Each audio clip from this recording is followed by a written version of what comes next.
ይቅርታ ቴሌግራም ላይ አልጻፍኩላችሁ፣ ግን እኔ ቀጥታ ገብቼ የተናገርኳቸው ነገሮች አሉ። በዋነኛነት ጠቅላይ ሚኒስትር አብይ አህመድ የተናገረው ንግግር አለ። 9ኛ ዓመት የሀገር መከላከያ ሰራዊት ምረቃ ወይም ደግሞ በዓልን አስመልክት የተናገሩት ንግግር አለ።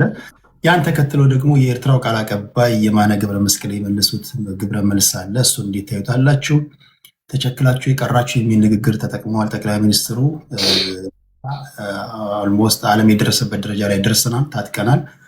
የተወሰደብን ንብረትም ካለ የራሳችንን አሳልፈን አንሰጥም። ከዚህ ቀደም የሰጠነው በየዋህነትና ባለማወቅ ነው። አሁን ግን የዋህነቱም አለማወቁም የለም። የምናውቅበት የዋህንበት ዘመን ላይ የደረስን ስለሆነ እያንዳንዱ ነገር ቆጥረን እንቀበላለን ብለዋል። ይህን ተከትሎ የማነ ገብረ መስቀል ተናግረዋል። የውስጥ ችግር ሲፈጠርባችሁ ወደኛ ታላቅቃላችሁ፣ ኢኮኖሚያችሁ ሲዳከም ወደኛ ማላቀቅ ትፈልጋላችሁ እንጂ እኛ ስለ እናንተ አውርተንም አስበንም አናውቅም የሚል ንግግር ወይም ደግሞ ምላሽ ሰጥተዋል። በዚህ ላይ ምን ትላላችሁ የሚል ነበር። ከትላንት የቀጠለው ንግግር ያው የትላንት ከሞላ ጎደል ትላንት የነበሩ ጓደኞች ዛሬ ስለነበሩ ነው የትላንቱን የቀጠሉት። የፋኖ ኃይሎች እንደምታውቁት መንግስት ያደረገውን የሰላም ጥሪ ተከትሎ አዲስ አበባ ገብተዋል። ይህን እንዴት ታያላችሁ? አንዳንድ የፋኖ ኃይሎች አስቀድመው የተቀነሱ ናቸው። ከውስጥ ሆነው ወደ ውጭ ሰልሉ የነበሩ የፋኖ ኃይሎች ናቸው እንጂ የገቡት መጀመሪያም ከኛ ጋር አልነበሩም ይላሉ። አንዳንዶች ደግሞ እነዚህ ከ2 ከ3 ወር በፊት ውዳሴ ሲቀርብላቸው የነበሩ ዋና ዋና የፋኖ መሪዎች ናቸው። ማስተሻ ሰጤን የምታውቁት ነው። ፋንታውን ሟቤን የምታውቁት ነው።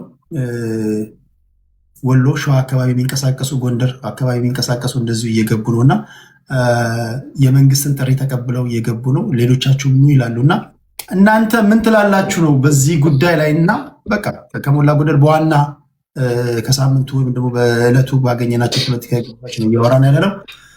ራጁ 8 ደቂቃ አለ፣ ቀሪው ደቂቃ አንተ ነው። ኦኬ፣ አመሰግናለሁ ቴዲ። አይ ቲንክ ሁለቱ አጀንዳዎች ላይ ወደኋላ ሀሳቤን እሰጣለሁ። ቴንክ ዩ ፍሬም ስላረክልኝ። አንዴ 2 ፖይንቶች ላይ ግን የሆነ ነገር ልበል። ቅድም አይ ቲንክ አብርሃም መሰለኝ ሲናገር ሰው አልሳደብም እና አማራ ኪላ ኦሮሞን ሲሳደቡ በአማራ ትግል ላይ ጥላቻን ሲሸምቱ ይውላሉ ብሎ ነበረ። እሱም ሲሰድበን ነበረ የኦሮሞ አክቲቪስቶች ሾርት መሞሪ ያላቸው ብሎ። ስለዚህ አንዷ አሮጊት አንዷን አሮጊት አለቻት አይነት ነገር ስለሆነ እሱን ስድብ ብትቀንሰው ደስ ይለኛል። ለሱ እና ለሌሎች የአማራ ብሔርተኞች ጥያቄ ያለኝ አንድ ጥያቄ ከሱ ካነሳው ፖይንት ላይ አማራ ያልሆነ ነው የአማራን ትግል የከፋፈለው የሚል ከብዙ ኮርነር ይነሳል። የአማራን ትግል ለመደገፍ አማራ ብቻ መሆን አለብህ ወይ? አሁን ለምሳሌ እኔ ወለጋ ነው ተወልጄ ያደግኩት። የፋኖ ቢዛሞ መሪ ንጉሴ ዋለልኝ እና እኔ አንድ ትምህርት ቤት የተማርነው።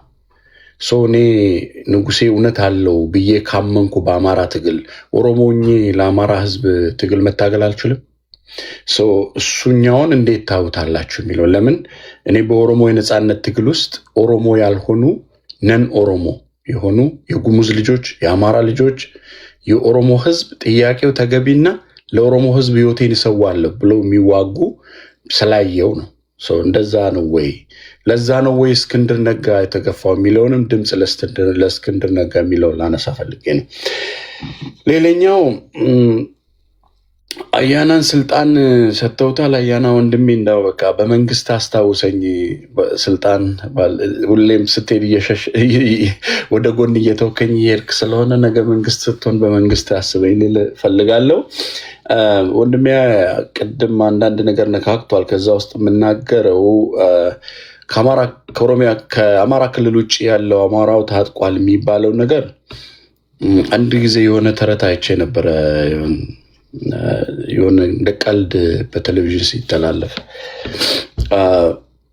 ልጅ ቦይፍሬንድ ትይዝና ቤት ትጠራዋለች። ሰው አባትየው የዱሮ አርበኛ ናቸውና አርበኛ ካልሆነ ቤቴ ውስጥ አይገባም ይላል እና አባትየው ልጅቷ ይዛ ስትመጣ ቦይፍሬንድየው አባትየው አርበኛ እንደሚፈልጉ ስላወቀ አባቴ አርበኛ ነበር አለ። ከዛ የምን አርበኛ ነው አባት? እንደዛ ከሆነማ ጥሩ ነው ይለዋል እና መድፍ ተኳሽ ነበር ይለዋል። እዛ ምን ነብየት ግንባር ነበር የተሳተፈው ብሎ ሲጠይቀው አይ አመት ባል ቀን ቤተ መንግስት ሆኖ ውስጥ ነው መድፍ የሚተኩስ ነው ይላል። ግንባር ያልሄደ ማለት ነው። ታጠቅም አልታጠቅም ከኦሮሚያ ክልል አካባቢ ያለ ይሄ አሁን ታጥቅ ያለው ብሎ የሚፎከርበት የትኛው አርበኛ እንደሆነ ስለምናቅ ምናልባት ንግግሮቹም ወንጀል አዘል ስለሆኑ ቁማራ ሲዞ መጫወቱ ቢቀርና አግልላችሁ ወደ ሌላ ቦታ እንደምታሸረግዱት እዛ አካባቢ ያለው ከዚህም በፊትም ተናግሬ ያለው አማራ ክልል ውጪ ላለው አማራ ካንተ በላይ ነው ይቀርበዋለሁ። ለምሳሌ ወለጋ ላለው አማራ ጎጃምና ጎንደር ያለው አማራ አይቀርበውም፣ እኔ ነኝ የምቀርበው። ስለዚህ ያንን ህዝብ ባታፋጁት ጥሩ ነው የሚል ነው ማለት ነው። በኤርትራ ጉዳይ አይ ቲንክ ብልጽግናም ሻቢያም ፕሮክሲ ዋር ነው የሚያደርጉት እንጂ ሁለቱም አይጣሉም። ዝም ብሎ በመሃል የፖለቲካ ሽኩቻ ነው። ስለዚህ እኔ ከዚህም በፊት ኢሳያስ በ34ኛው የነጻነት ቀናቸው የተናገሩት ዛሬ አብይ በ90ኛው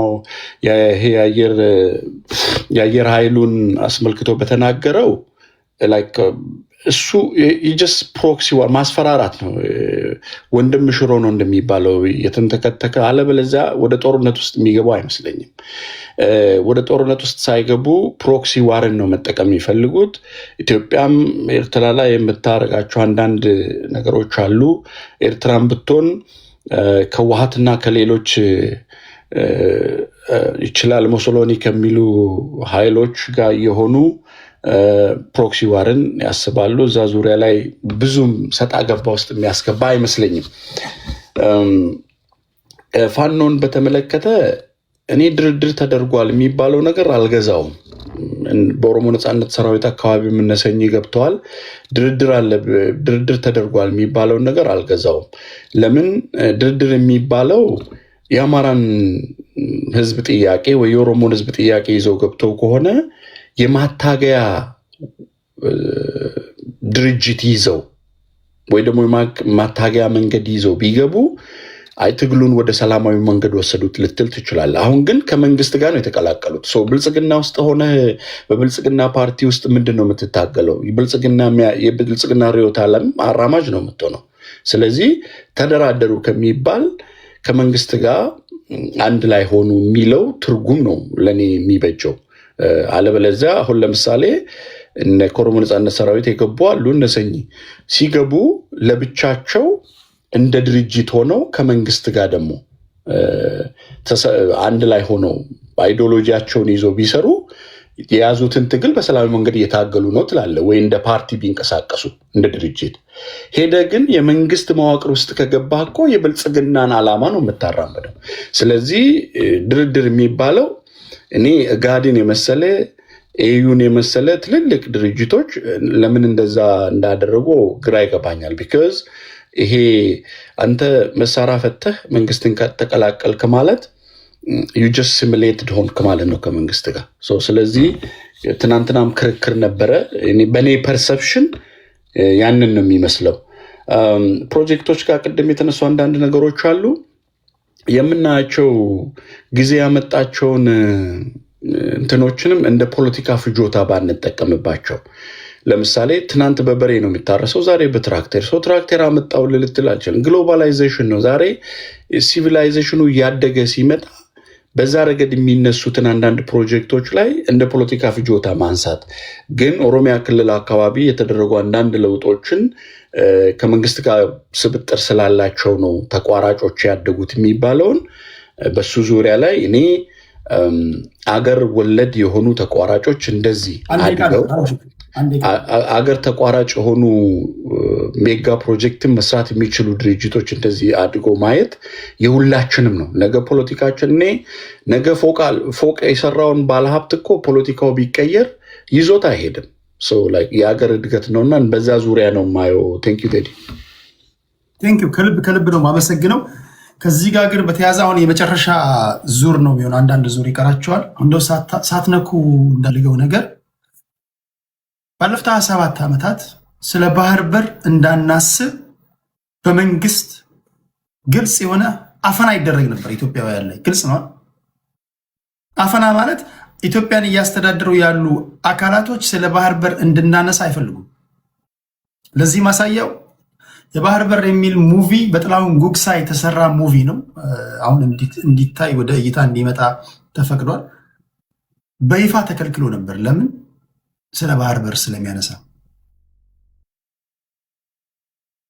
አሁን ደግሞ የባህር በር የተባለ በተደጋጋሚ ይነገራል እና በግልጽ ነው የሚነገረው። ይህን ነገር እንዴት ነው የምታዩት? ባለፉት ዘመን የነበሩ አስተዳዳሪዎች ስለ ባህር በር እንድናነሳ የማይፈልጉት ለምንድን ነው?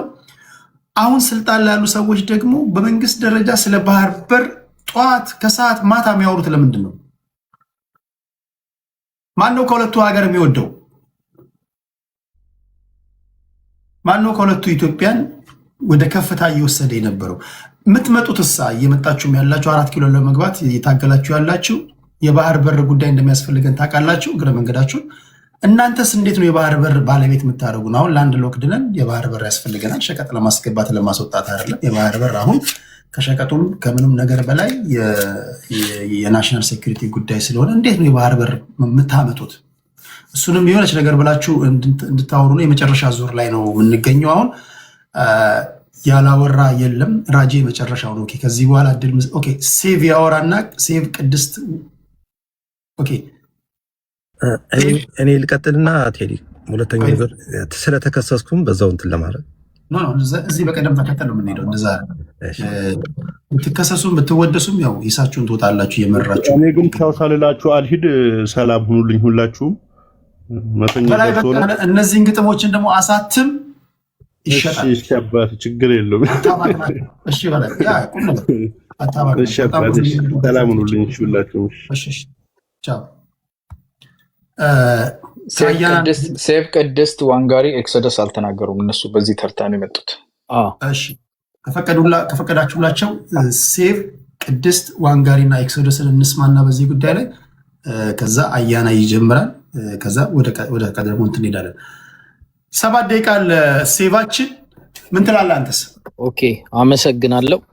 መጀመሪያ የተነሱ አንዳንድ ጉዳዮች ላይ አንድ አስተያየት ልስጥና እኛ የተሸፈነ ዓላማ የለንም። አሁን አንተ ካልከው አጀንዳ ጋር ይዤ ሳነሳ የባህር በር ጥያቄ ሲያነሱ የነበሩ እነ ዶክተር ያዕቆብም እነ ፕሮፌሰር አስራት ወልደየስም እነ ልደቱ አያሌውም ከ97 ምርጫም ከዛ በፊትም በ92ም ያው እነ ከህልፈተ ህይወታቸው በፊት እነ ፕሮፌሰር አስራት ወልደየስ ምን ያክል ለኢትዮጵያ ይሳሱ እንደነበረ ወደዊ አላግባብ አገሪቷ እንዳጣች ሲናገሩ የነበሩ ከአማራ የተገኙ የኢትዮጵያ ልሂቃን ናቸው። እነ አስራት ወልደየስ እነ ዶክተር ያዕቆብ ከነሱ በላይ ተናገረ የለም። ወንጀል በነበረበት ሰዓት አጀንዳ ተደርጎ የማይታወቅበት ሰዓት እነ ልደቱ አያሌው ሲናገሩ፣ ዛሬ ደግሞ ወደብ ያስፈልጋል ብሎ አፈቀላጤ ሆኖ ሲናገር የምትሰማው እነ ሬድዋንን ያኔ ምን እንደመለሰ አሁን ቫይራል ወጥቷል። አይተው ከሆነ ወንድማችን ቴዲ ቪዲዮ የወደብ ጥያቄ ሲጠይቁት እነ ልደቱ ምን ብሎ እንደመለሰላቸው ቅዠት ነው እንደዚህ እንትን አትበሉ ምናምን ብሎና ከአማራ የሚወጣ ልሂቃን ኢትዮጵያ የሚል የምርም ኢትዮጵያን ይወዳል። ምንም ጥያቄ የለውም። ራጂ አሁን በቢዛም ወይም አማራ ፋኖ በወለጋ ላይ ያለው አብሮ አደጌ ነው ይቀርባሉ ብሏል። በሙሉ ልብ እንደምትቀርበው ነው የምተማመናለሁ። አንድን ጄኖሳይድ ወይም አንድን ጭፍጨፋ ለማውገዝ ሰው መሆን ነው እንጂ የሚጠየቀው የዛ ቡድን አካል ለመሆን አይደለም።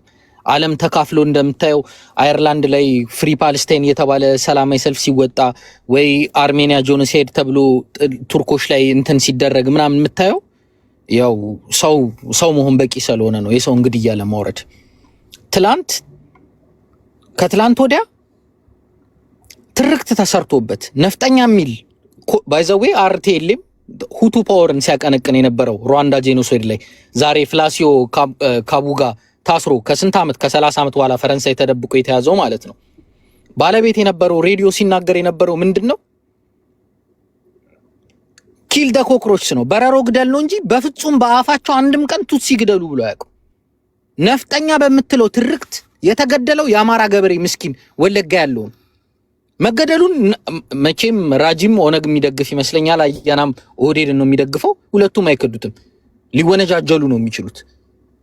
ተከሳሽ አይደለም አሚኮ የባዴን ምናምን ፋኖ ምናምን አይደለም መገደላችንን የዘገበው። የፌደራል መንግስት ነው። ፋና ብሮድካስቲንግ ኮርፖሬሽን ላይ ነው 4 ዶክመንተሪ የቀረበው ሆሮ ጉድሩ ቄለም ምናምን ላይ ወለጋ የደም ምድር የሚል ዘመቻ በተካሄደበት ሰዓት ማለት ነው። እኔ ወለጋ ህዝብ በጣም አማራ እንደሚወድ ምናምን አውቃለሁ። አክሰሱም ስለነበረኝ ኢትዮጵያን አውቃታለሁና ደምቢዶሎ ነቀምት እስከ ይሄ ሱዳ ይሄ መሻራ ምናምን የሚባሉ ከተሞች አሉ። ራጂ ከኔቤሌ ላይ ያውቀው ይችላል። እስከ ድንበሩ አውቀዋለሁና እንዴት ተሰባጥሮ እንደሚኖር ወሎዮ፣ ጎንደሬው፣ ትግሬው ምኑ አውቀዋለሁ። እና ህዝቡን ስብጥሩን እናውቀዋለን። ግን ተቀናጅቶ ኢንስቲቱሽናላይዝድ ሆኖ በተቋም ደረጃ የተሰራ ትርክት አለ። ዛሬም ይቀጥላል። እነ ሽመልስ አብዲሳ የሚያስቀጥሉት ባንበረከከን ቦታ አንበረከክ ነው። አንበርካኪው ማን ነው ስትለው ነፍጠኛ ነው ይልሃል። ከስርዓት ጋር አይደለም ትግላቸው፣ ህዝብ ነው። ነፍጠኛ ተብሎ የሚገደለው ማን ነው? ምስኪን የአማራ ገበሬ፣ ምስኪን አማራ ነው። አንተ ዘር ተጠርቶ የራስ ጉግሳነ የደጃች ወልደ ማርያም ልጅ ነህ የፊታውራሪ እንትና ልጅ ነህ ተብሎ አይደለም የሚገደለው፣ አማራ ነህ ተብሎ ነው። ነፍጠኛ ኮርኒም የአማራ መገደያ ነው። ልክ ኮክሮች ተብለው ቱትሲ እንደተገደለው ማለት ነው። ደጃዝማች ኩምሳ ሞረዳ ወለጋ ላይ ሐውልት ይቆምለታል። ንጉስ አባ ጅፋር ጅማ ላይ ሐውልት ይቆምለታል። እና አባዲጋ ይወደሳሉ። የኃይለ ሥላሴ አባት ራስ መኮንን ግን ሐውልታቸው አንገታቸው ተቆርጦ መሬት ላይ ይጎተታል። ደማይ ማንነታቸው ነው እንጂ ደጃች ኩምሳና ራስ መኮንን ወልደ ጊዮርጊስ ምንም ልዩነት የላቸውም። አት ዘ ሴም ታይም ደግሞ ጉዲና ነው ይሉሃል። ምንም አይነት ልዩነት የላቸውም። ያ የሸዋ አማራ ከመሆኑ ውጪ በባሪያ ንግድ ከሆነና አሪስቶክራሲን ጠልተን ነው ፊውዳሊዝም በሰዓቱ የነበሩት የነገስታትን ስርዓት ጠልተን ነው ካሉ አባጅፋርም ነበር የሚጠሉት። ዛሬ በጣም ተከብሮ ነው የሚኖሩት የአባጅፋር ልጆች፣ የአባዲጋ ልጆች ምናምን ተብለው ኬሳቸው ከአማራ ጋር ነው። ነፍጠኛ እየተባለ የሚታረደው ምስኪን የአማራ ገበሬ ነጋዴ ሀብቱ የተቃጠለበት እናቶ የፍሩ ነጋዴው ጅማ ላይ አማራ ስለሆኑ ነው ተይዞ። በቀደመው ስርዓት በነገስታቱ ስርዓት አያቶች በዝባዥ ነበሩ፣ ፊዳል ሃይራርኪያቸው ከፍተኛ ነበር፣ አሪስቶክራት ፋሚሊ ነበሩ ተብሎ አይደለም። ምናልባት በዛ ሰዓት እኮ በሲሶ መሬት ሲያርሱ የነበሩ የአማራ ገበሬ ልጆች ይሆኑ ነበር። ይገደላሉ፣ ታርጌት ይደረጋሉ። ያን ትርክት አስቀጥሎልናል። ዛሬ ባንበረከከን ቦታ አንበረከክ ነው ሲል እኔን ይመለከተኛል፣ ትሬት አለብኝ እኔ። ከስርዓት ቢሆን እንደነገርኩ በዛ ስርዓት ተሳትፎ የነበሩትንም አሪስቶክራት ኦሮሞዎች ወይ ደግሞ እንትኖች ምናምን አንድ ላይ ጣሉ ነበር ትርክታቸው። በፍጹም ችግራቸው ከአማራና ከአማራ ጋር ብቻ ነው። ኮርኔም ነው የሰጡን ነፍጠኛ ሲባል ለዛ ነው ሁሉም ዛሬ የምታዩት አማራ በጠቅላላ ኩሩ ነፍጠኛ ነኝ ነፍጠኛ ምናን እያለ ቲሸርት የሚያደርገው። ኮርኔም ነው የተሰጠን። ልክ የሩዋንዳ ጄኖሳይድ ላይ ኮክሮች በረሮ የሚል ኮርኔም እንደተሰጣቸው ማለት ነው። እና የሚገደለው የሚታረደው ምን የሚለው ነፍጠኛ የሚባለው ምስኪን አማራ ነው። ዛሬ እኛም ስናወራ ኮመንት ላይ ሲጽፍ ነፍጠኛ ሀጣራው ምናምን የሚሉን እኛን ነው። ይሄ መቆም አለበት። ሲስተም አስይዘ በመንግስት ደረጃ በመዋቅር ደረጃ ድጋፍ ከሰጠው ህዝብ ለህዝብ ታጋድላለህ፣ ታስጨርሰናለህ ነው ጥያቄያችን። የወደብ ጉዳይ ባልከው እንትን ምንም ጥያቄ የለውም። ትራንዚሽናል ጋቨርንመንት ነው፣ የሽግግር መንግስት ነው። ከኢትዮጵያ ስነ ልቦናና መብት ውጪ ነው የሰጠው። ኢንተርናሽናል ዋተር ሩሎች አሉ። ሰሲዲንግ ላንድ ወይም አንድ የሚገነጠል ሀገር ከማዘር ላንድ ወይም ከእናት ሀገር ሲሄድ የወደብ መብት የማክበር ግዴታ ነበረበት። ወደብ ሰታ ነበር መውጣት የምትችለው። ሪፈረንደሙ ልክ ነው እንኳን ብለን ብናስብ፣ ባርነት ወይስ ነጻነት ተብሎ የተካሄደው ሪፈረንደም ልክ ነው ተብሎ እንኳን ቢታሰብ የወደብ መብት የመስጠት ግዴታ ነበረባቸው። እነሱ የሚሉት ምንድነው? እጅግ በጣም በሚገርም ትርክት ኤርትራ ወዝ ኔቨር ፓርት ኦፍ ኢትዮጵያ፣ ኮሎናይዝድ ነው የተደረግነው። ኢትዮጵያ የመጀመሪያ አፍሪካ ቀኝ ገዢ ሀገር ነች። ጃንሆይና ደርግ ቀኝ ገዝተውን ነው የሚሉት። እነ ተድላ ደግሞ እነ አቢሰሎም ምናምን የኤርትራ ባለሀብቶች ደግሞ እኛ ኢትዮጵያ ነን የምን ኤርትራ ብለው ከተገነጠለች በኋላ እንኳን ያልሄዱ ኤርትራያኖች ነበሩ።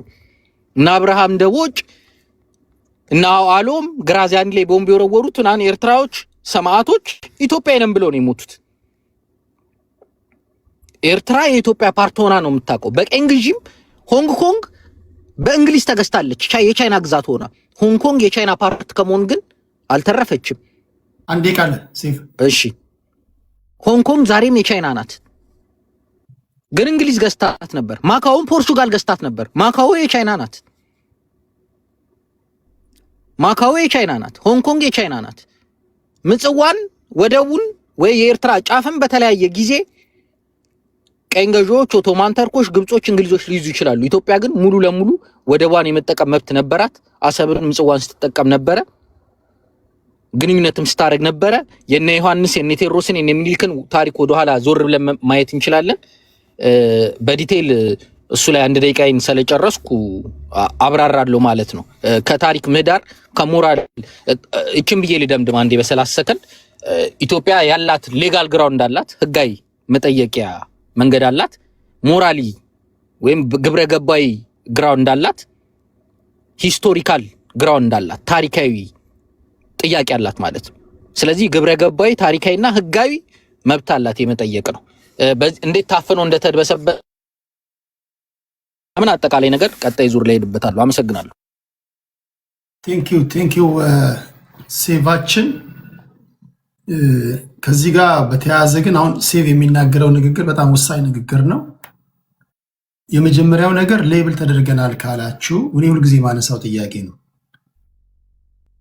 ነፍጠኛና ጠባብ የሚል ስም ለህዝቡ ባላስፈላጊ ሁኔታ ሰተን አማራና ኦሮሞ ለማለት ነው ይህን መጠቀማችን ትክክል አይደለም ብሎ ያኔ ታስታውሱ እንደሆነ ፋና ከዋልታ ጋር ሳይቀላቀል ብሩክ የዋልታ ስራ አስኪያጅ በነበረ ሰዓት የወቅቱ የደቡብ ርዕሰ መስተዳድር የነበረችው የደኢህዴን ሊቀመንበር የነበረችው ኢህአዴግ ሊወድቅ አካባቢ ላይ ሙፈሪያት ካሚል ጌታቸው ረዳ ኢንተርቪው ባደረጉበት ወቅት ጌታቸው ረዳ ተናግሮ ነበር። ያን ኢህአዴግ ከመውደቁ በፊት ይህን ትርክት የፈጠረው ኢህአዴግ በበላይነት በዋነኛነት ደግሞ ቲፒኤልኤፍ ከሆነ አሁን ላይ ይሄ ትርክት ተፈጥሮብን እኛ ኢሰብአዊ ድርጊት ተፈጥሮብናል፣ ተገለናል፣ ተፈናቅለናል፣ ይህን ትርክት አሁን የሚያራምዱ አካላቶች አሉ ብላን ክስ የምናቀርበ ከሆነ ከዚህ ትርክት ፈጣሪዎቹ ጋር ከዚህ ትርክት ደራሲዎቹ ጋር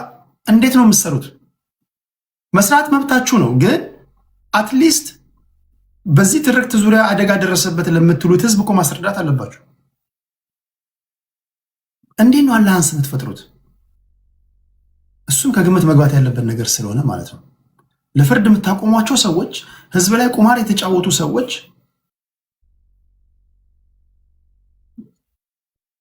እንዴት ነው ከነሱ ጋር በምን ተስማምታችሁ እንደምትሰሩ ቢያንስ ማስረዳት አለባችሁ። ፖለቲከኛ ናችሁ፣ ግዴታ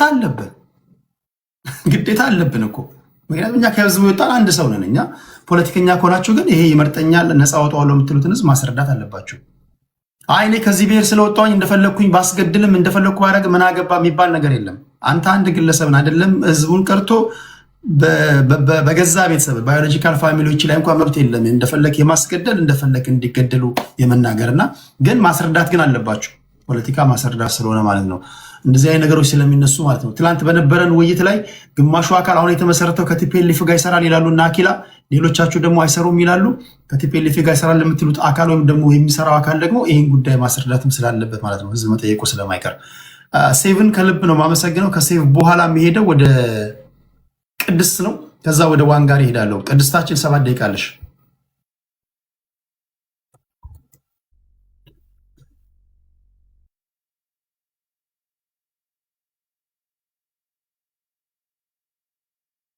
እያወራሽ ከሆንሽ ድምፅሽ እየተሰማን አይደለም።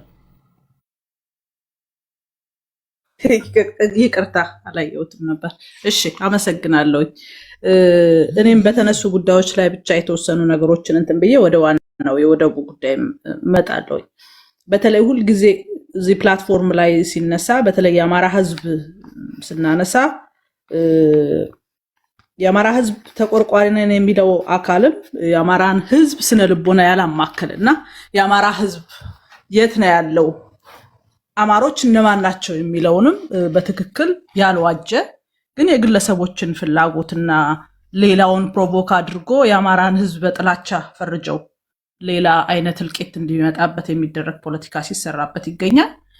በተመሳሳይ ሁኔታ በመላ ሀገሪቷ በተለያዩ አካባቢ የሚኖረው የአማራ ህዝብም እንደ ማስፈራሪያ የመጠቀምም ነገሮች ትንሽ ፖለቲካው ኮሽ ባለ ቁጥር ህዝቡን እንደ መያዣ እንደ መጠቀሚያ እንደ ማስፈራሪያ የማድረግ ፖለቲካዎች ህዝብ ላይ ሲሰራ ያለውና ይሄ ልክ አይደለም። ከክልሉ ውጪ የሚኖረው አማራ ኢትዮጵያዊ ነው። እንደማንኛውም እንደሌሎቹ ብሔር ብሔረሰቦች ኢትዮጵያ ውስጥ መስራት ያለበትን ማድረግ ያለበትን ነገር አድርጎ የሚኖር አማራ ነው። ኢትዮጵያ ሀገሩ ነች። የትኛውም ኮርነር ላይ ሄዶ የመኖር መብት አለው። ነገር ግን ላለፉት 50-60 ዓመታት እንደምናውቀው በተለየ ሁኔታ አማራን ጠላት አድርጎ ተለይቶ ማኒፌስቶ ተሰርቶበት ለዘመናት የዘለቀ ግድያና መፈናቀል እንዲደርስበት ሆኗል። ይሄን ማንም የሚክደው አይደለም። ይሄንን ግን ለማውገዝ የግድ አማራ መሆን አያስፈልግም። ምክንያቱም ሰዎች ናቸው የሚሞቱት፣ ኢትዮጵያውያን ናቸው የሚሞቱት። በተለይ ደግሞ በማንነታቸው ፈልገው ፈቅደው ባልተወለዱበት ማንነታቸው ሲገደሉ ሁሉም ኢትዮጵያዊ ይሄንን ሊያወግዝ እንደ ሀገርም ዘላቂ የሆነ ሰላምና አንድነት ኖሮን መኖር የምንችለው ሁላችንም ሰብአዊና ዲሞክራሲያዊ መብቶቻችን ተጠብቀው መኖር ስንችል እንደሆነ አምኖ አማራ ህዝብ ላይ የሚደርሰውን ነገር በአጠቃላይ ችላ በማለት የሚመጣ ሀገራዊ ሰላም የለም፣ የሚመጣም እድገት የለም። ስለዚህ እንደ ሀገር የምናስብ ከሆነ በተለይ ደግሞ ሌሎችም ለብሔራቸው ጠበቃ የሚሆኑ ከሆነ ሰዎች ናቸው፣ እነዚህም መብት አላቸው። ለኔ ብሔር ይሄ ያስፈልገዋል ብለን እንደምንጠይቀው ሁሉ ለአማራ ህዝብ መጠየቅ አለበት። የሚደርስበትን በደል ከጎን ሆኖ ሁሉም ሰው በተለይ እንደ ኢትዮጵያ ባሉ ስብጥር ብዙ ስለሆነ ሁሉም ሰው እንደው አማራ ስላልሆንክ ይሄንን ማድረግ አትችልም ብሎ የሚባል ነገር ሳይሆን እንደ ሰው የአማራ ህዝብ እየደረሰበት ያለውን ነገር ማሳየት፣ በደሉ እንዲቆም ማድረግ ከሁሉም ዜጋ ይጠበቃል የሚል እምነት ነው ያለኝ። ትላንትና በጣም ስንከራከርበት ነበረ። የትጥቅ ትግሉ ተጀምሯል። እዛ ውስጥ የቻሉትን ነገር አድርገዋል። ዛሬ ደግሞ ይሄኛውን አማራጭ ወስጃለሁ ብለው ሲሄዱ የሰሩትን ነገር ሁሉ አፈርድሜ ከቶ ከዛ ደግሞ በአይናችን ያየነውን ለምሳሌ አልተፈራረሙም፣ አልተስማሙም ምናምን ብሎ ስምምነቱን ለምንድን የአማራ ታጋዮች ሲሆን ነው እንደ እነሱ የሚቃለለው? ወይም ደግሞ እኛ በፈለግነው መንገድ አልተፈራረሙም ብለህ ልታቃልላቸው አይገባም። ዝም ብለው አልገቡም፣ ተፈራርመው ሰነድ አለ። አልፎ ተርፎ እኮ ታዛቢዎች ያሉበት ነው። ድርድር ማለት ታንዛኒያ፣ ኬንያ ወይም ፕሪቶሪያ መሄድ ብቻ አይደለም። ሀገር ውስጥም ሆኖ ድርድር ሊካሄድ ይቻላል። እነሱም ያደረጉት ይሄን ነው። ይሄንን ማቃለል ትክክል አይደለም ማለት እኛ በለመድ ነው እኛ በፈለግ ነው ወይም እኛ በመረጥነው ቦታ ስላልሆነ ይሄ ትክክለኛ እንትን አላደረጉም ብሎ ያደረጓቸው ያየናቸው ሰነዶቹ እያየናቸው እየወጡ ዓለም አቀፍ ተቋማት ቆመው እያየ ምንም ነገር እንዳልሆነ እንዲሁም ሰዎቹ የለፉትን የጠየቁትን የሞከሩትን ነገር ለማቃለል መሄድ ትክክልም አይደለም። ከዛ ደግሞ በኢትዮጵያ የፖለቲካ ባህል ውስጥ አዲስ ነገር ነው ይዘው የመጡት። ችግሮች ይኖራሉ። ችግሮች ሲኖሩ ጥያቄዎች ይነሳሉ። አይ እነዚህ ነገሮች ደግሞ በሌላ መንገድ መፍታት እንችላለን ብለው ሲያስቡ ደግሞ እንዲህ አይነት ውይይት እንደሚደረግም አሳይተዋል። ስለዚህ ይሄንን መናቅ ትክክል አይደለም። እነሱ ያሰቡትን የፈለጉትን የቻሉትን አድርገዋል። ለዚህ ደግሞ ክብር ይሰጣቸዋል ለማለት ነው። ሌላው የባህር በርን በሚመለከት እንግዲህ የባህር በርን በሚመለከት ኢትዮጵያ ከዚህ በፊት ብዙዎች እንዳደረጉት ሰማላት ሄድ እሺ በተለይ በኢትዮጵያና በኤርትራ መካከል በተለይ መለያየቱ ሲመጣ የተደረገብን ነገር ታሪካዊ ስህተት ነው። ደባ ነው የተፈጸመብን። ይሄ በህግም በሞራልም ኢትዮጵያ የዚህ ወደብ ባለቤት እንዳትሆን የተደረገበት መንገድ ትክክል አይደለም። ለዚህ ደግሞ በጣም በርካታ ኢትዮጵያውያን ሲታገሉ ነበረ። በዚህ የተነሳ በየእስር ቤቱ ሲማቅቁ ነበረ። የባህር በር ጉዳይን ማንሳት እንደው በጣም ነውር እንዲሆን ተደርጎ በትውልዱ ላይ ተሰርቶ እኔ አሁን እንትኖችን ኤርትራዎችን ህወሓት ከስልጣን ገለል ማለቱ ኤርትራዎችን እንደጎዳ ይሰማኛል። ምክንያቱም ህወሓት ኢትዮጵያን እያስተዳደረ እሳቤውም ፍላጎቱም ጥቅሙንም ሲያስከብር የነበረው የኤርትራን ጥቅም ነው። ላለፈው 17 ዓመት ትግል ሲያደርግ የነበረው ኤርትራን ለማስገንጠል ነው። ከዛም በኋላ የኤርትራ ጥቅም ሳይነካ በዓለም አቀፍ አደባባይ ሄዶ ኑና ኤርትራን አስገንጥሉልኝ ብሎ ጠይቆ እውቅና ሰጥቶ የነሱ መደላደል ሲሰራ ነው የኖረው። እሱ በመውደቁ እንደተጎዱ ይሰማኛል። ስለዚህ ኢትዮጵያ የዚህ ወደብ ባለቤት ናት። ይሄ ለዘመናት ኢትዮጵያውያን ጠይቀዋል፣ ወደፊትም ይጠየቃል፣ ሐቃችን ነው።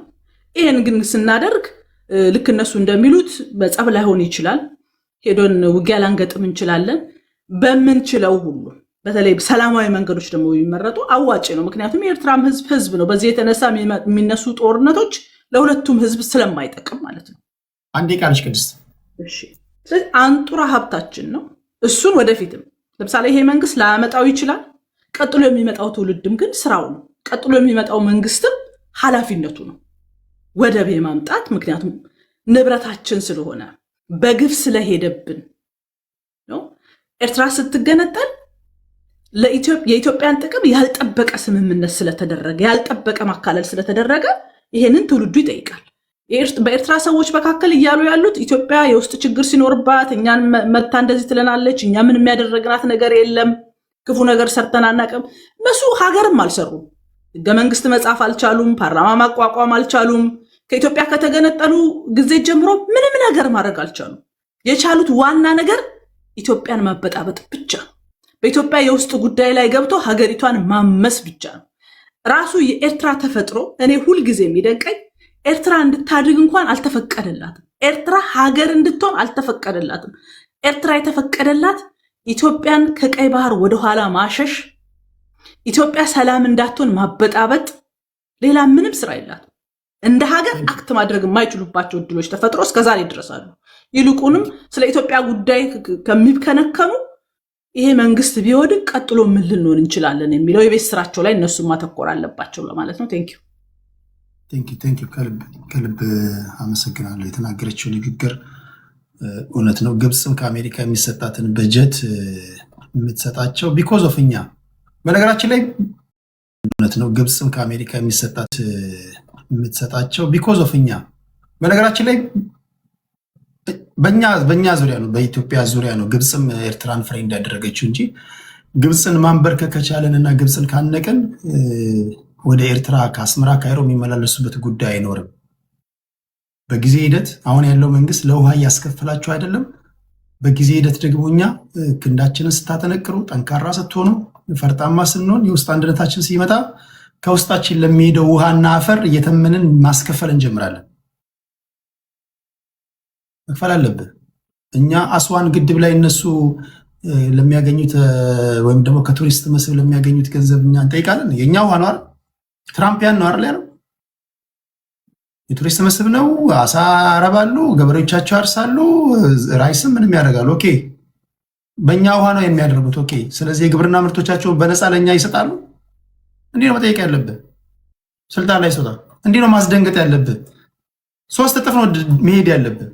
እስከዛሬ እንደውም አልጠየቅናችሁም። እስከዛሬ ይህን ያህል ቶን አምርታችኋል፣ ይህን እንዲያርጋችኋል፣ ይህን ያህል ሃይድሮኤሌክትሪክ ፓወር ጀነሬት አርጋችኋል፣ ከዚህ በዚህ ከቱሪስት ይህን ያህል አግኝታችኋል፣ ካሳ እንፈልጋለን ማለት አለብን። ማስደንገጥ አለብን፣ በጊዜውም አለ ጊዜውም። ግን ቁም ነገሩ ምንድን ነው? አሁን አይ ቲንክ አሁን ሁላችሁም በማትክዱት ደረጃ ግብፅ የመጨረሻ መፍጨርጨር ላይ ነው ያለችው። ግብፅን ስታንበረክክ እዳው ገብስ ነው፣ ሌላው ገብስ ነው፣ ሌላው ቀላል ነው ለማለት ያለው። እሺ፣ አገር ይቀጥላል፣ ትውልድ ይቀጥላል፣ እኛ እናልፋለን፣ ህፃናቶች ይረከባሉ፣ ወጣቶች ይመጣሉ፣ ኢትዮጵያ ትኖራለች ለዘላለም ማለት ነው። እሺ፣ ከልብ ነው ማመሰግነው። ከቅድስታችን በመቀጠል የምንሄደው ወደ ዋንጋሪ ነው። ዋንጋሪ አይ ዶንት ኖ እዚህ ስቴጅ ላይ ያላችሁ ኤርትራውያን ካላችሁ አይ ዶንት ኖ የምናገረው ንግግር ካስቀየማችሁ ምንም ማድረግ አልችልም። አይ ዶንት ኖ አንዳንዶቻችሁ ኤርትራውያን ካላችሁ ማለት ያለው አውቄ ነው። ዋንጋሪ 7 ደቂቃ አለ ወንድሜ።